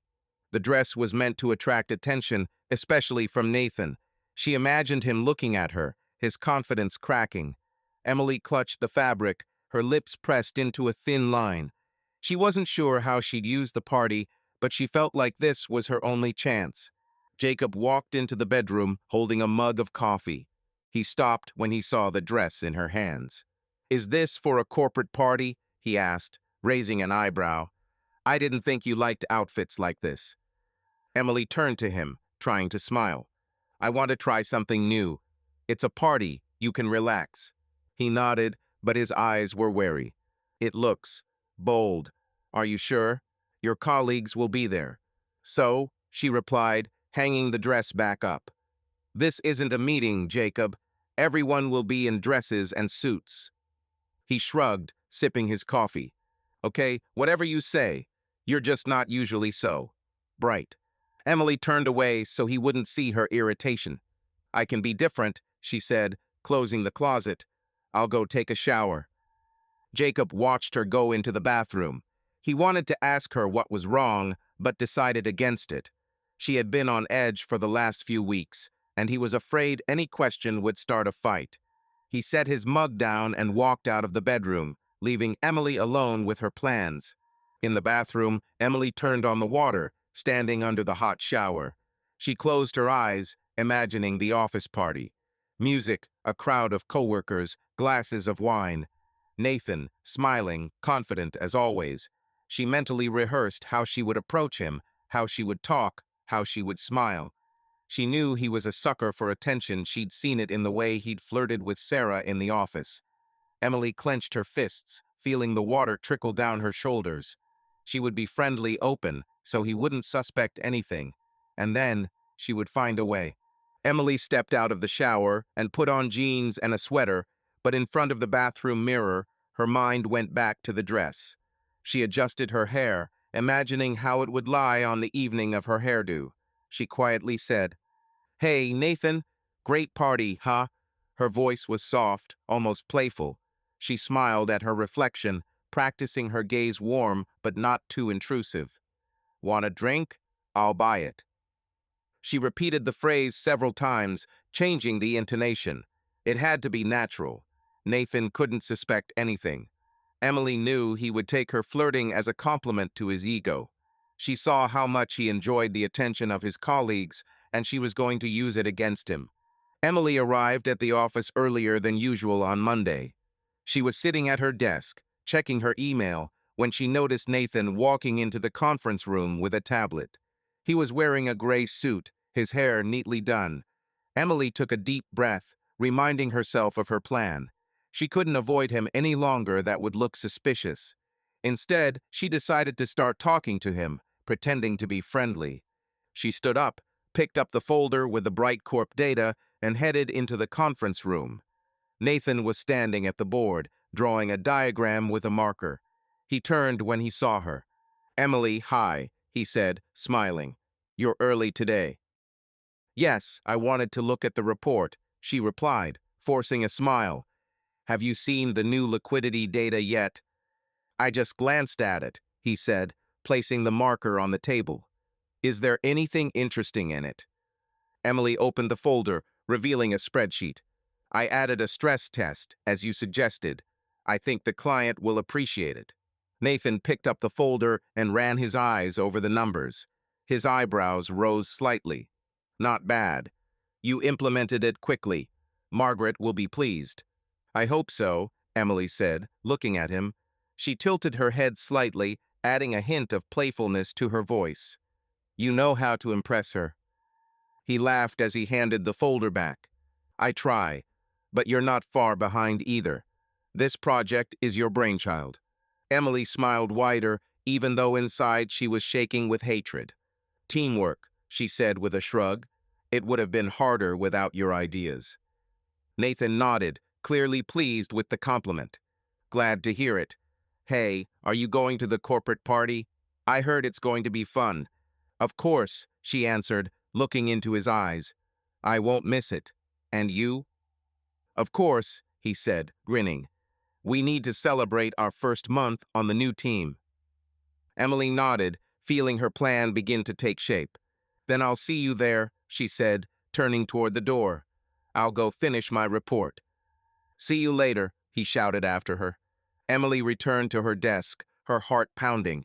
The conversation had gone smoothly, he hadn't noticed anything odd. She opened her laptop, but she couldn't concentrate. She pictured the office party, his laughter, his relaxed confidence. She knew he'd be drinking, flirting, feeling like the king of the evening, and she was going to use it. At lunchtime, Caitlin walked into her cubicle holding a sandwich. Hey, you're alive today, she noted, sitting down.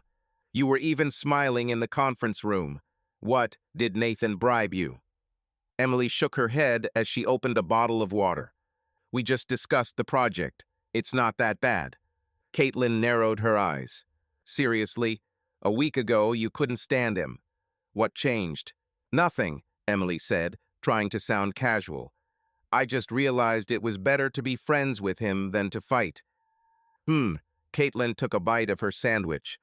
Well, if you say so, but I'm keeping an eye on you. You still look like you haven't slept. I'm fine, Emily snapped, turning back to her laptop. Better tell me what you're wearing to the office party. Caitlin perked up as she began describing her dress blue, long-sleeved. Emily listened with half an ear, nodding at the appropriate points. She didn't want Caitlin to dig any deeper. Her plan depended on no one suspecting anything, especially her friend. That evening, Emily stood in front of the mirror again, holding the black dress. She put it on, checking how it fit. The neckline accentuated her collarbone, the slit showed off her leg. She turned around, looking at herself from all angles. It was perfect, provocative enough to attract attention, but not too much so that it looked vulgar. She took off the dress, hung it neatly in the closet, and lay down on the bed, where Jacob was already looking at something on his phone. Did you buy shoes to go with the dress? He asked, without looking up from the screen. Not yet, she answered, looking at the ceiling. I'll go tomorrow. Good night. Calm down, she muttered, turning on her side. Emily lay in the darkness, her thoughts occupied with Nathan. The 10th floor office of Sterling and Associates in a downtown Chicago skyscraper had been transformed.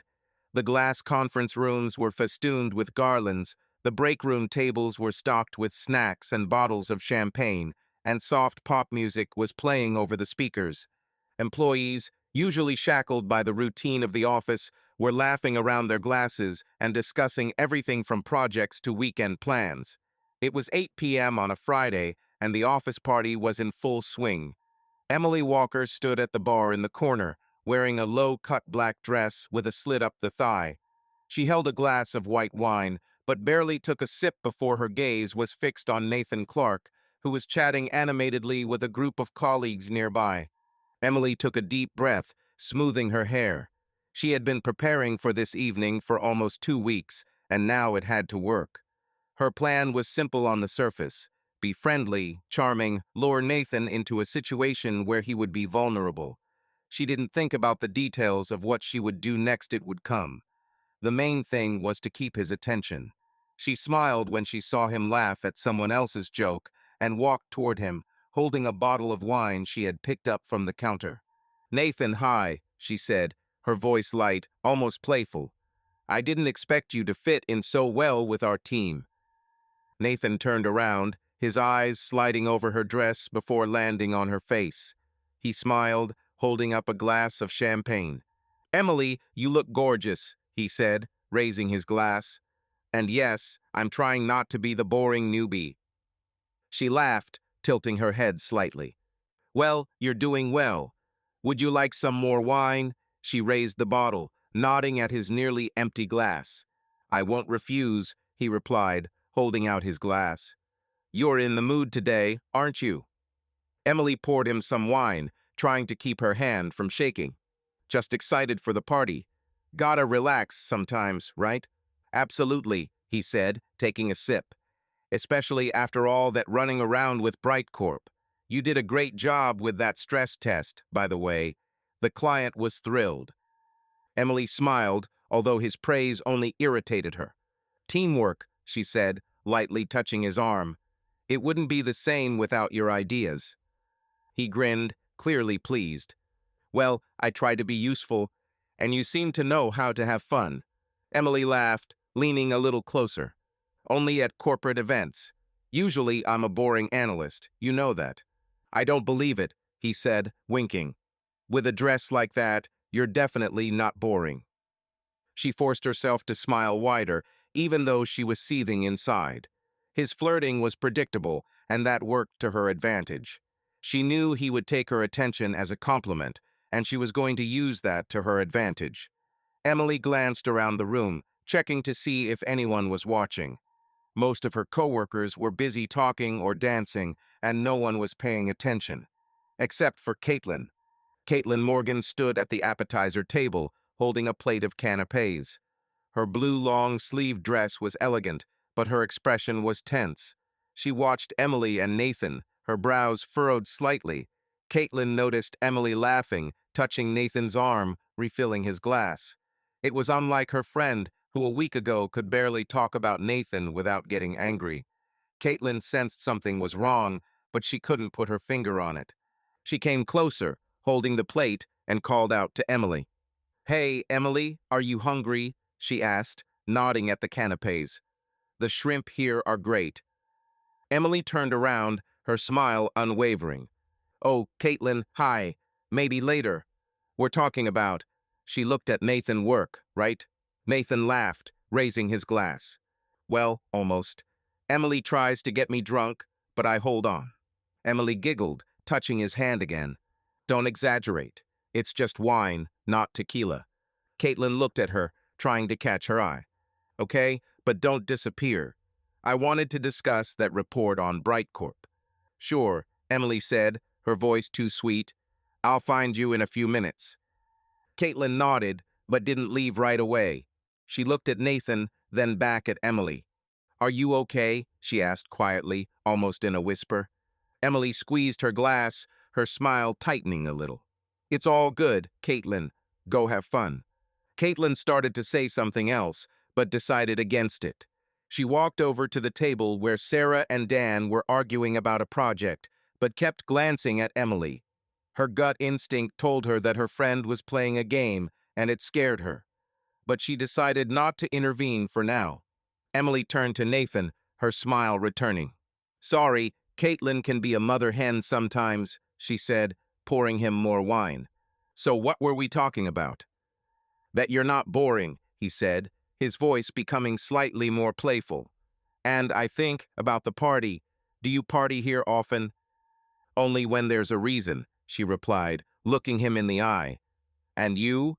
You look like you're used to these kinds of parties. He shrugged, sipping his wine. It happened. In New York, corporate parties were tougher. But here, too, it's not bad, especially with good company. Emily laughed, leaning closer. Flatterer, but I'll take the compliment. Want to dance? The music seems okay. Nathan raised his eyebrows, but nodded. Why not? Lead the way. Emily set the bottle on the counter and led him to the makeshift dance floor, where several of her co-workers were already moving to the music. She began to dance, staying close to Nathan, her movements confident but deliberate. She laughed when he joked, played along when he tried to lead. It was all part of her plan to get him to relax, to trust her. Nathan, warmed by the wine, didn't notice how she was watching him closely, how her hand lingered on his shoulder just a little too long. Caitlin watched from a distance, her plate of canapés untouched. She saw Emily dancing, her eyes shining, but not with joy. It was something else, cold, calculating.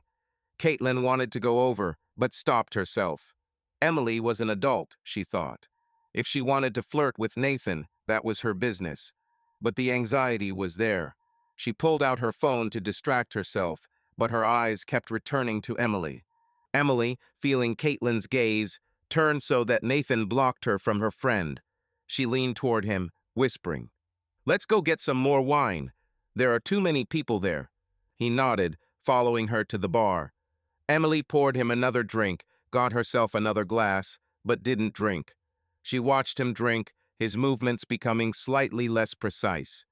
Everything was going according to plan. She didn't know what she would do next, but she felt the moment was near. She smiled, raising her glass. "To the new team," she said. "To the team," he repeated, clinking glasses with her. Emily looked into his eyes. Her smile was perfect, but inside she felt only cold. Music blared through the office, and fairy lights reflected off the glass walls of the conference rooms. The party was in full swing, with employees loosened up by wine and champagne, dancing, laughing, and raising glasses. Emily Walker stood at the edge of the dance floor, her low-cut black dress with a slit up the thigh drawing attention. She held a glass of white wine but didn't drink, her eyes following Nathan Clark as he chatted with Sarah at the bar. It was 9:30 p.m. on a Friday. Emily could feel her pulse quickening, but her face remained relaxed, with an easy, practiced smile. She'd been leading Nathan to this moment all evening, and now it was time to act. Emily smoothed her hair, glancing at Nathan. His tie was slightly loose, his cheeks flushed from the drink. He was in his element, joking, gesturing, enjoying the attention. She knew he was relaxed, and that was to her advantage. She had spent the evening flirting with him, pouring him more wine, laughing at his wit. Now she needed to get him somewhere where she could make things work. Emily set her glass down on the nearest table and walked toward him, her heels clicking confidently on the floor. "Nathan," she called, her voice loud and brash. She stopped next to him, her hand on her hip. "Stop talking to Sarah. Come on, we have something to talk about." Nathan turned around, his eyebrows raised, but he smirked. "Wow, what's with all the pressure?" he said, walking away from the counter. "What's the matter? I thought we were having fun." Emily leaned closer, her eyes glittering, her lips curling into a provocative smile. "The fun can wait. I want to discuss your brilliant ideas for Brightcorp. Or are you afraid I'll out-argue you?" She narrowed her eyes slightly, her tone playful but challenging. Nathan laughed, clearly intrigued. "Will you out-argue me? This is what I want to see. Where are we going?" "To the conference room," she replied, nodding toward the corridor. "You don't have to shout over the music there." She turned and walked away without looking back, but her gait was slow so he could appreciate her dress. Nathan followed her, holding his glass. Emily weaved between her colleagues, checking to see if anyone was watching. Caitlin, standing at the canapé table, noticed them leaving, but was busy arguing with Dan. Emily quickened her pace, her heart pounding. She knew what she was doing, and there was no turning back. They entered a conference room at the far end of the office. The room was dark, except for the light from the hallway that came through the glass walls. A long table, chairs, and whiteboard gave it a businesslike atmosphere, but it was empty right now. Emily closed the door, leaving it ajar a few inches so as not to arouse suspicion, but to give the illusion of privacy. She turned to Nathan, crossing her arms, her smile cocky. "Well," she began, her voice low and slightly mocking, "tell me how you're going to steal my project with your brilliant ideas." Nathan placed his glass on the table, his eyes shining with wine and interest. "Steal?" He stepped closer, smirking. "Emily, I'm just doing my job. But if you want to argue, I'm up for it."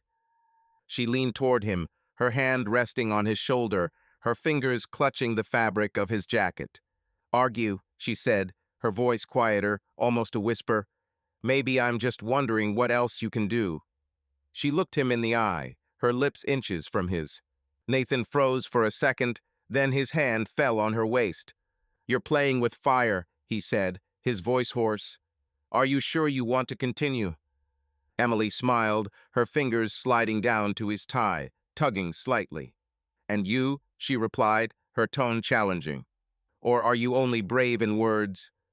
He didn't answer, instead kissing her, his hands pulling her closer. Emily responded, her movements confident, but inside she was ice cold. It wasn't desire, it was calculation. She pressed herself against him, her hands unbuttoning the top button of his shirt. Nathan, warmed by the alcohol and her pressure, didn't notice her manipulations. He pinned her down against the table, his fingers digging into her hips. Emily guided him, her actions quick, almost mechanical. She unbuckled his belt, her fingers moving deftly, though her mind was elsewhere. Nathan helped her, his breathing heavier. The sex was short, harsh, emotionless on her part. She knew it must feel forced, and she braced herself for the next step.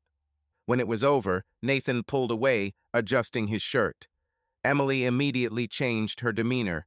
She ripped her dress off at the shoulder, the fabric splitting, revealing skin. Her nails dug into her own forearm, leaving deep scratches. She slapped her hand, creating red marks, and retreated toward the door, her hair disheveled, her breathing quick. "What have you done?" she cried, her voice shaking with mock horror. You, you made me do this." Nathan froze, his face filled with shock. "Emily, what the hell?" he said, taking a step toward her. "You started this. You wanted this." Emily didn't let him finish.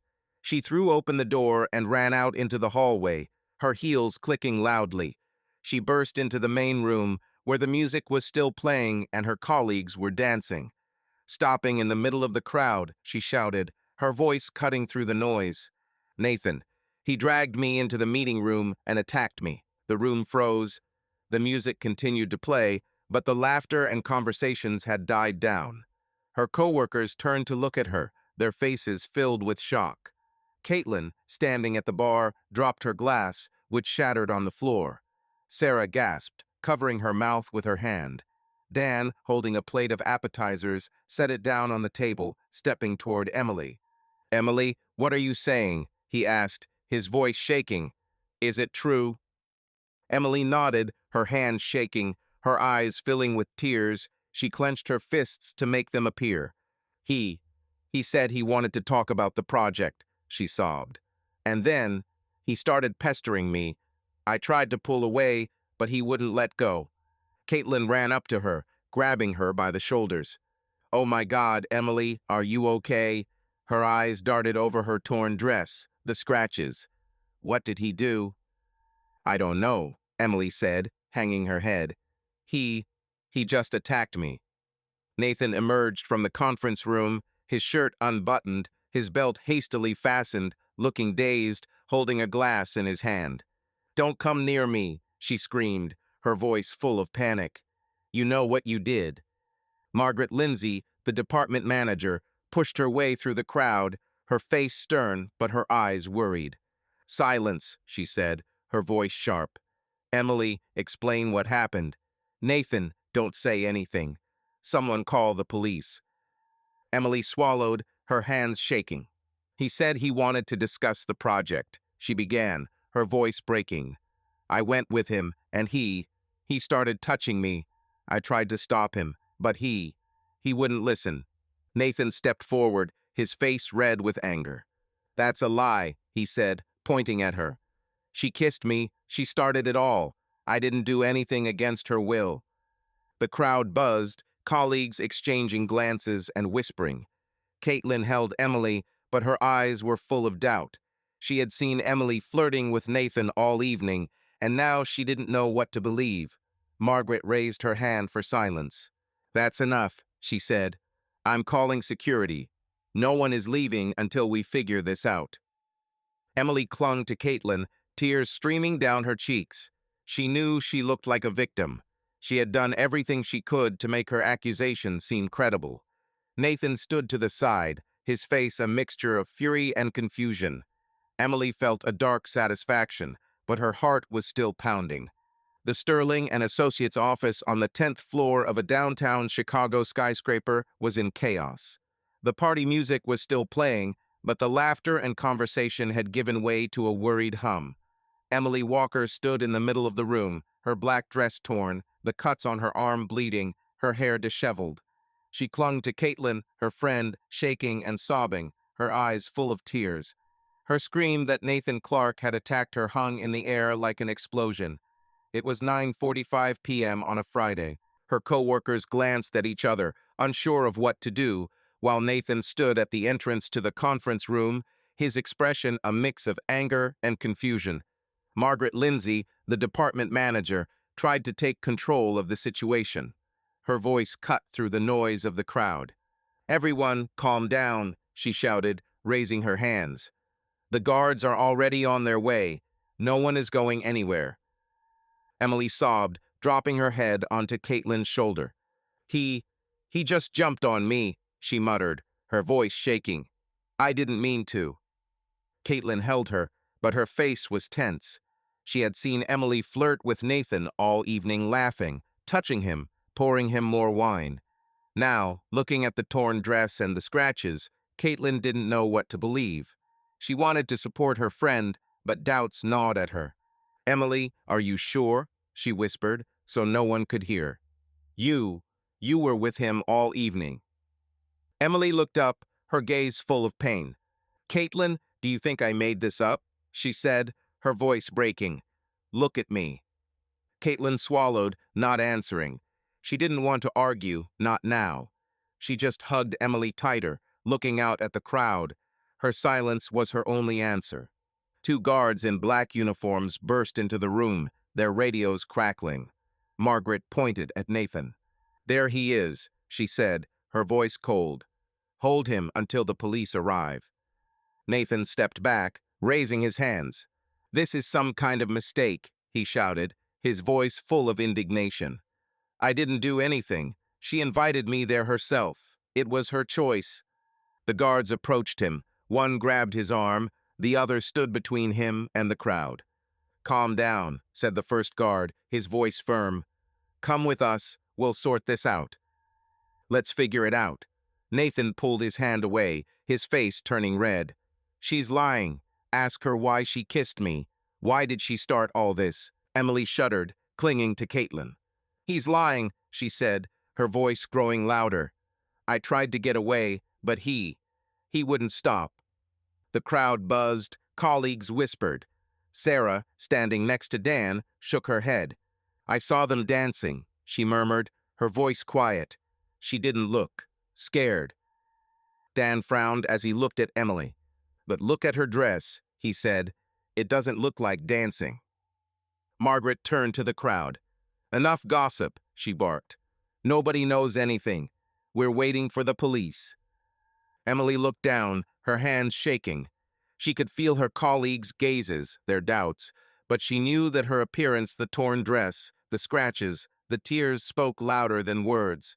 She had done everything she could to look like a victim, and she was sure she had won. Nathan looked guilty, his protests drowned out by the noise. She clenched her fists, hiding a grim satisfaction. He would pay for this. The guards led Nathan out into the corridor, holding his arms. He continued to shout. "This is a setup. I didn't do anything. You all saw how she behaved." His voice trailed off as the door closed behind him. Emily sniffled, tears streaming down her cheeks. Caitlin stroked her back, but her face remained tense. She wanted to believe Emily, but the memories of her flirting with Nathan haunted her. She remained silent, unsure of how to express her doubts. 10 minutes later, two uniformed police officers, a man and a woman, walked into the office with walkie-talkies on their belts. Their boots squeaked on the floor, attracting attention. Margaret approached them, her face stern. "Officers, thank you for coming," she said. "We have a serious incident here." The man, an officer with a short beard, nodded. "Tell me what happened," he said, taking out a notebook. "Who is the complainant?" Margaret pointed at Emily. "This is Emily Walker. She says she was attacked by a colleague, Nathan Clark. He's in the security room." A female officer with her hair pulled back into a ponytail approached Emily. "Miss Walker, I'm Officer Ramirez," she said, her voice calm. "Can you tell me what happened?" Emily swallowed, her hands shaking. She looked at the officer, trying to hold his gaze. We, we were at a party, she began, her voice breaking. He said he wanted to discuss a project. I went into the conference room with him, and he closed the door and started pestering me. I tried to get away, but he tore my dress, he forced me. Ramirez nodded, writing. She looked at the torn dress, the scratches on Emily's arm. Can you show me where this happened? She asked. Emily nodded, pointing down the hallway. There, in the meeting room. The male officer, still standing with Margaret, turned to face her. Where is the suspect? He asked. With security, Margaret replied. I can take you there. Okay, he said. We'll talk to him. Miss Walker, will you stay here? Emily nodded, snuggling closer to Caitlin. Yes, I don't want to see him. Ramirez looked at Caitlin. Were you with her? Did you see anything? Caitlin hesitated, her fingers squeezing Emily's shoulder. I saw them leave together, she said quietly, but I wasn't in the conference room. I don't know what happened there. Emily looked at her, her eyes narrowed slightly, but she quickly looked down. Caitlin hadn't said anything about flirting, and that was good. Emily knew her friend was hesitant, but her silence played into her hands. Ramirez nodded, making a note. Okay, we'll check the scene and talk to the suspect. If anyone else saw anything, we need to know. Margaret turned to the crowd. If anyone has information, please approach the officers. The rest of you, please do not interfere. The colleagues began to disperse, but many continued to whisper. Sarah approached Caitlin, her voice quiet. Caitlin, you saw them dancing, she said. She didn't look scared. Do you think she's telling the truth? Caitlin shook her head, not looking at Sarah. I don't know, she muttered. I don't want to judge. She's my friend. Emily heard their conversation, but she didn't show it. She knew some of her colleagues were doubtful, but her appearance, the torn dress, the scratches, the tears was convincing. She was sure the police would believe her. Nathan looked guilty, his protests only making things worse. She squeezed Caitlin's hand, hiding a grim satisfaction. She had won. The officers returned 15 minutes later, escorting Nathan, whose hands were cuffed, his face red, his eyes darting around the crowd.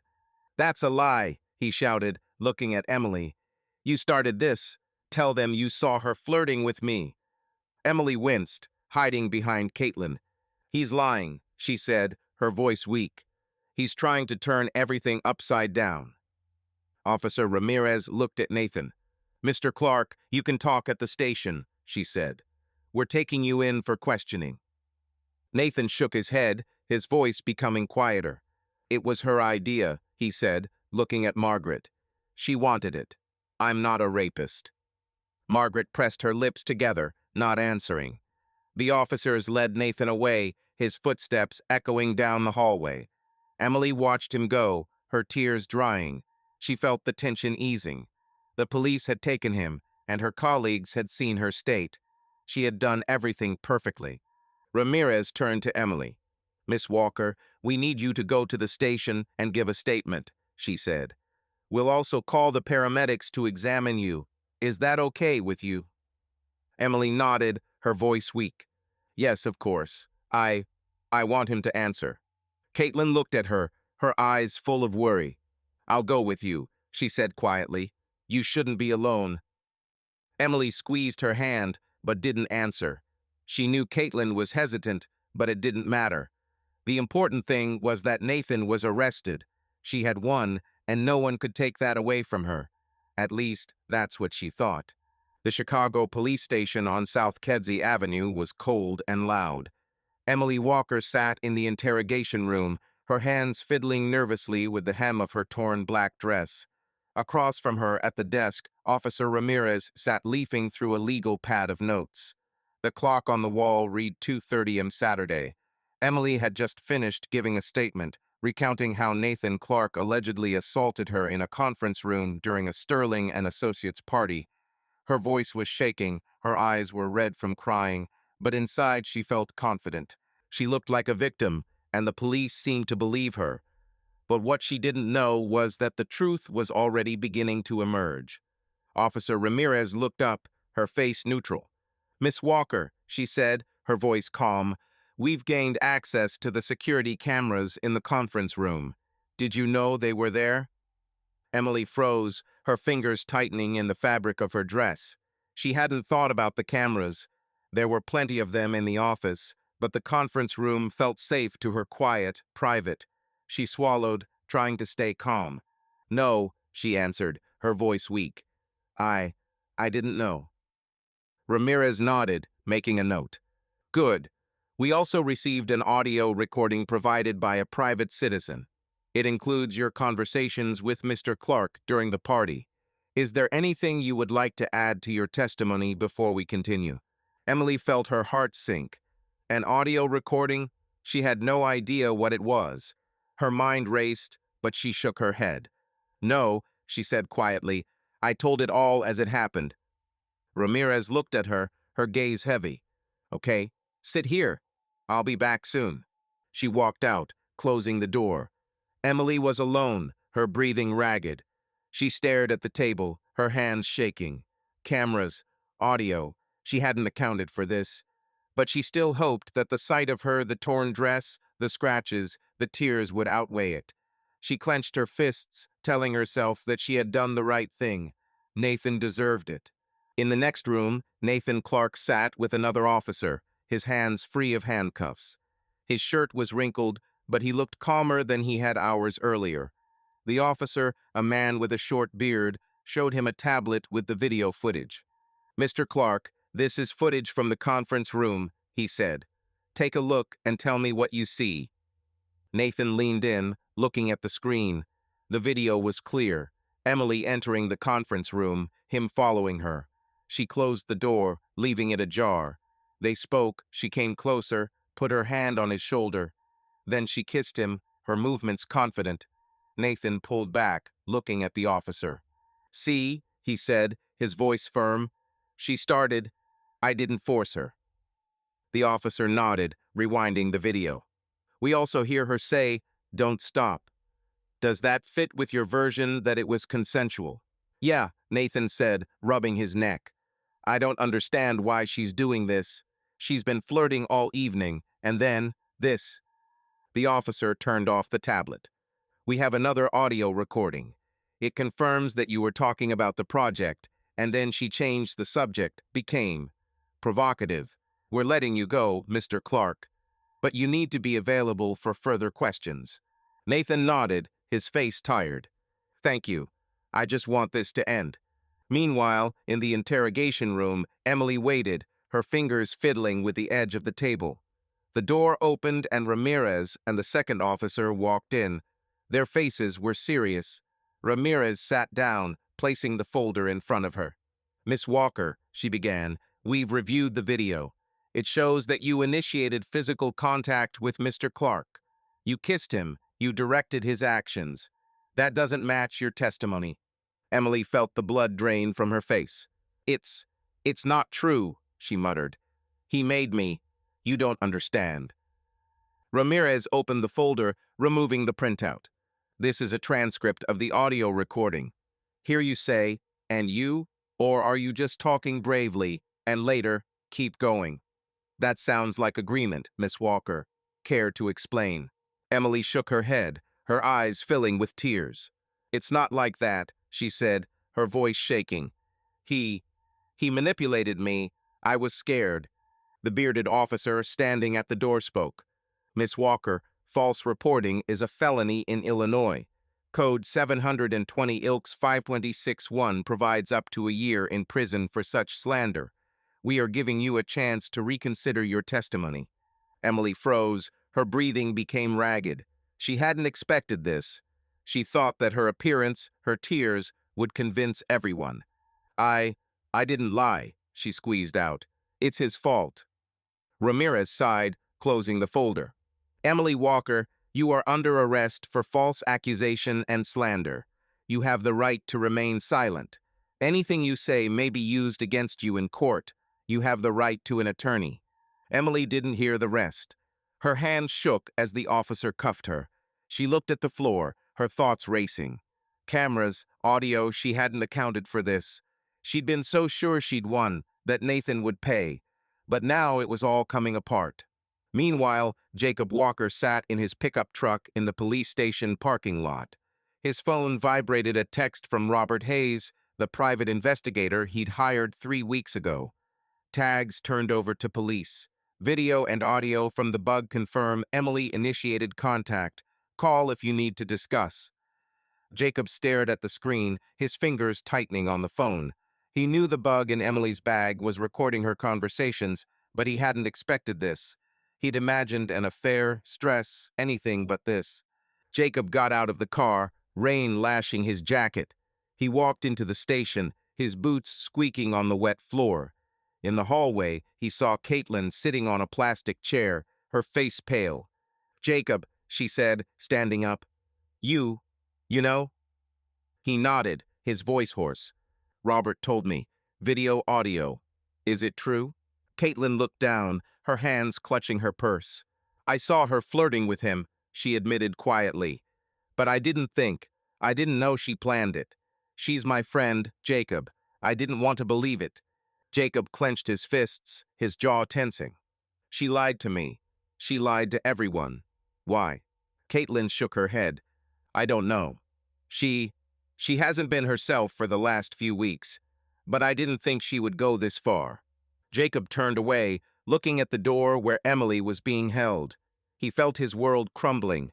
He loved her, trusted her, and she had betrayed him, putting revenge above their marriage. He remembered her coldness, her silence, her distance. It all made sense now, but it didn't make it any easier. Officer Ramirez walked out into the hall, noticing Jacob. "Mr. Walker," she asked, "are you Emily's husband?" He nodded, his voice empty. "Yes.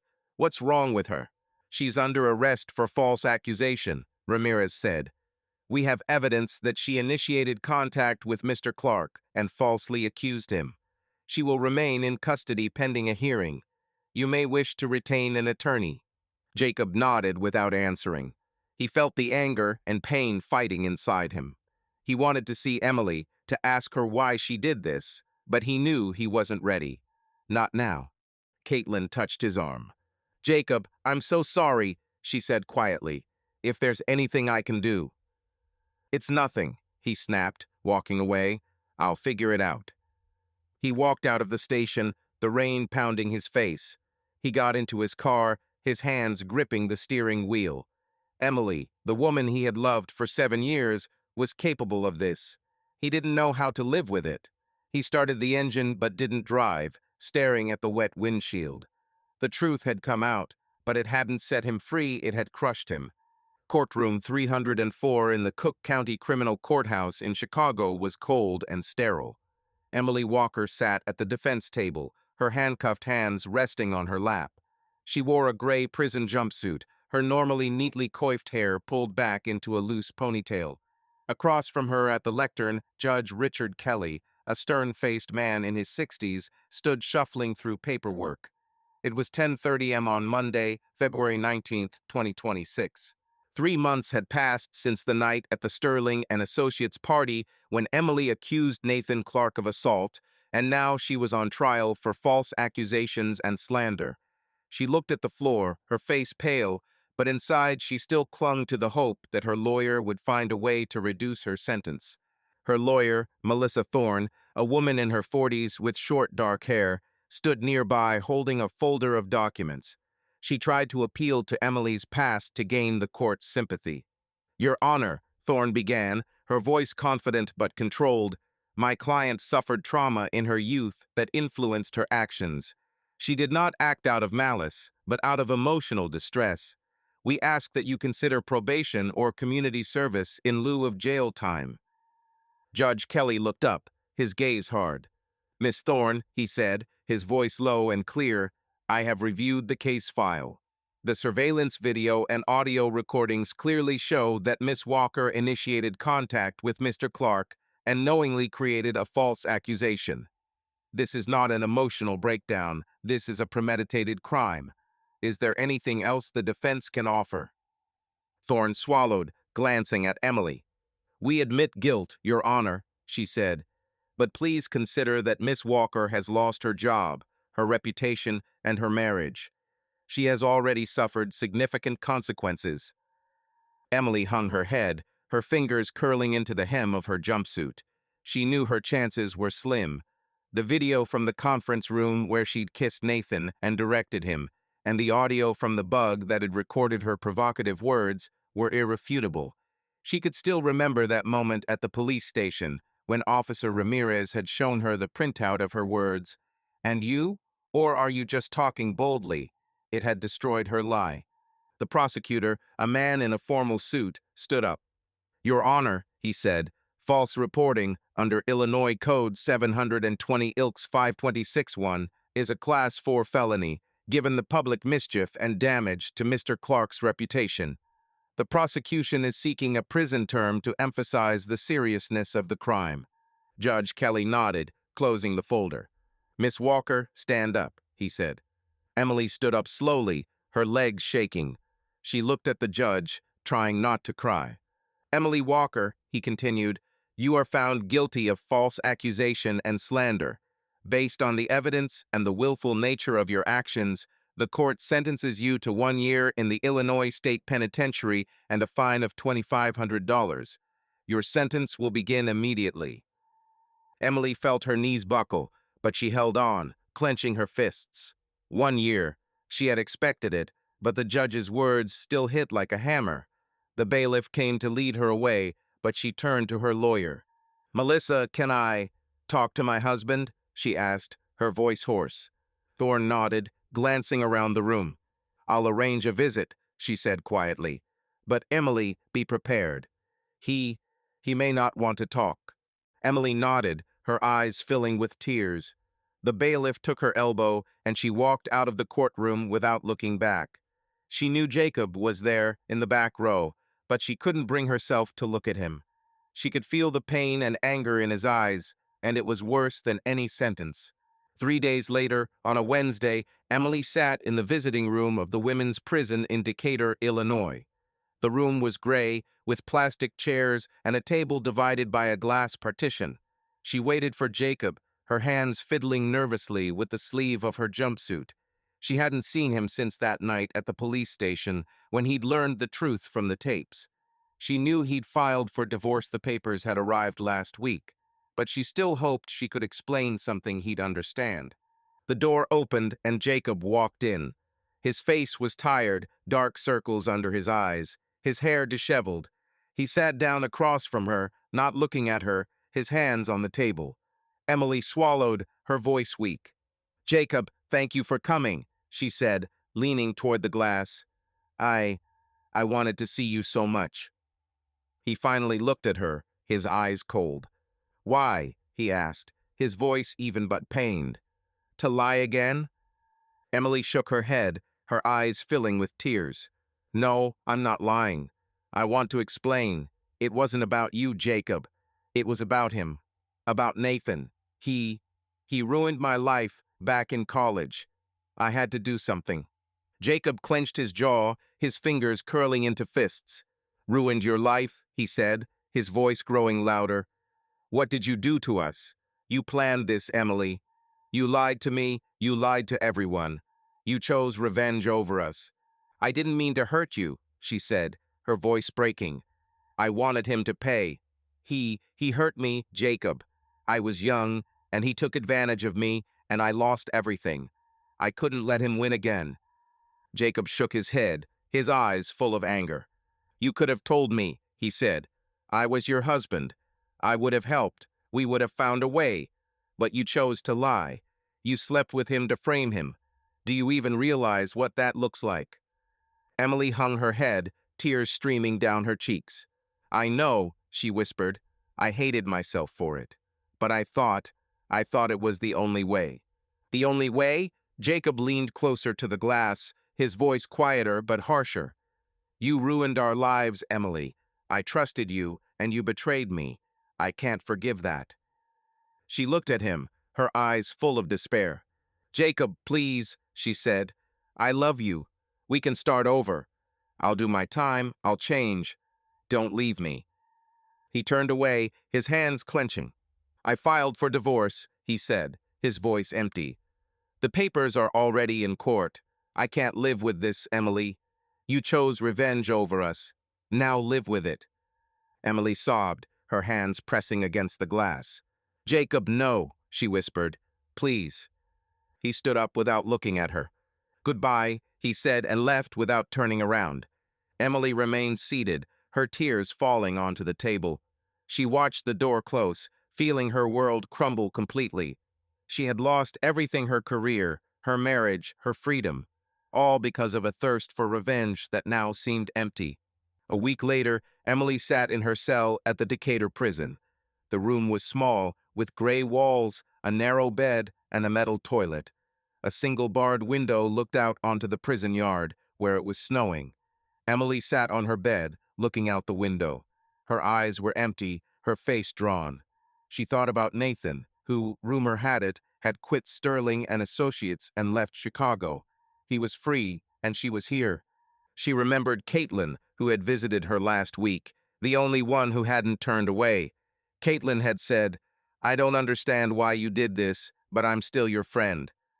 But even her words couldn't fill the void emptiness.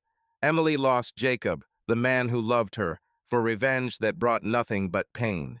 Emily stood up, walked to the window, and pressed her forehead against the cold glass. The snow fell slowly, covering the yard in a white layer. She thought about how the thirst for revenge had blinded her, how it had destroyed everything she had. She knew that this year in prison would only be the beginning, but the real prison was inside her. Subscribe to our channel so that your love doesn't cheat on you, and go ahead and listen to the next story, because this story is nothing compared to the next one. If you're under 18, don't even think click to the next one.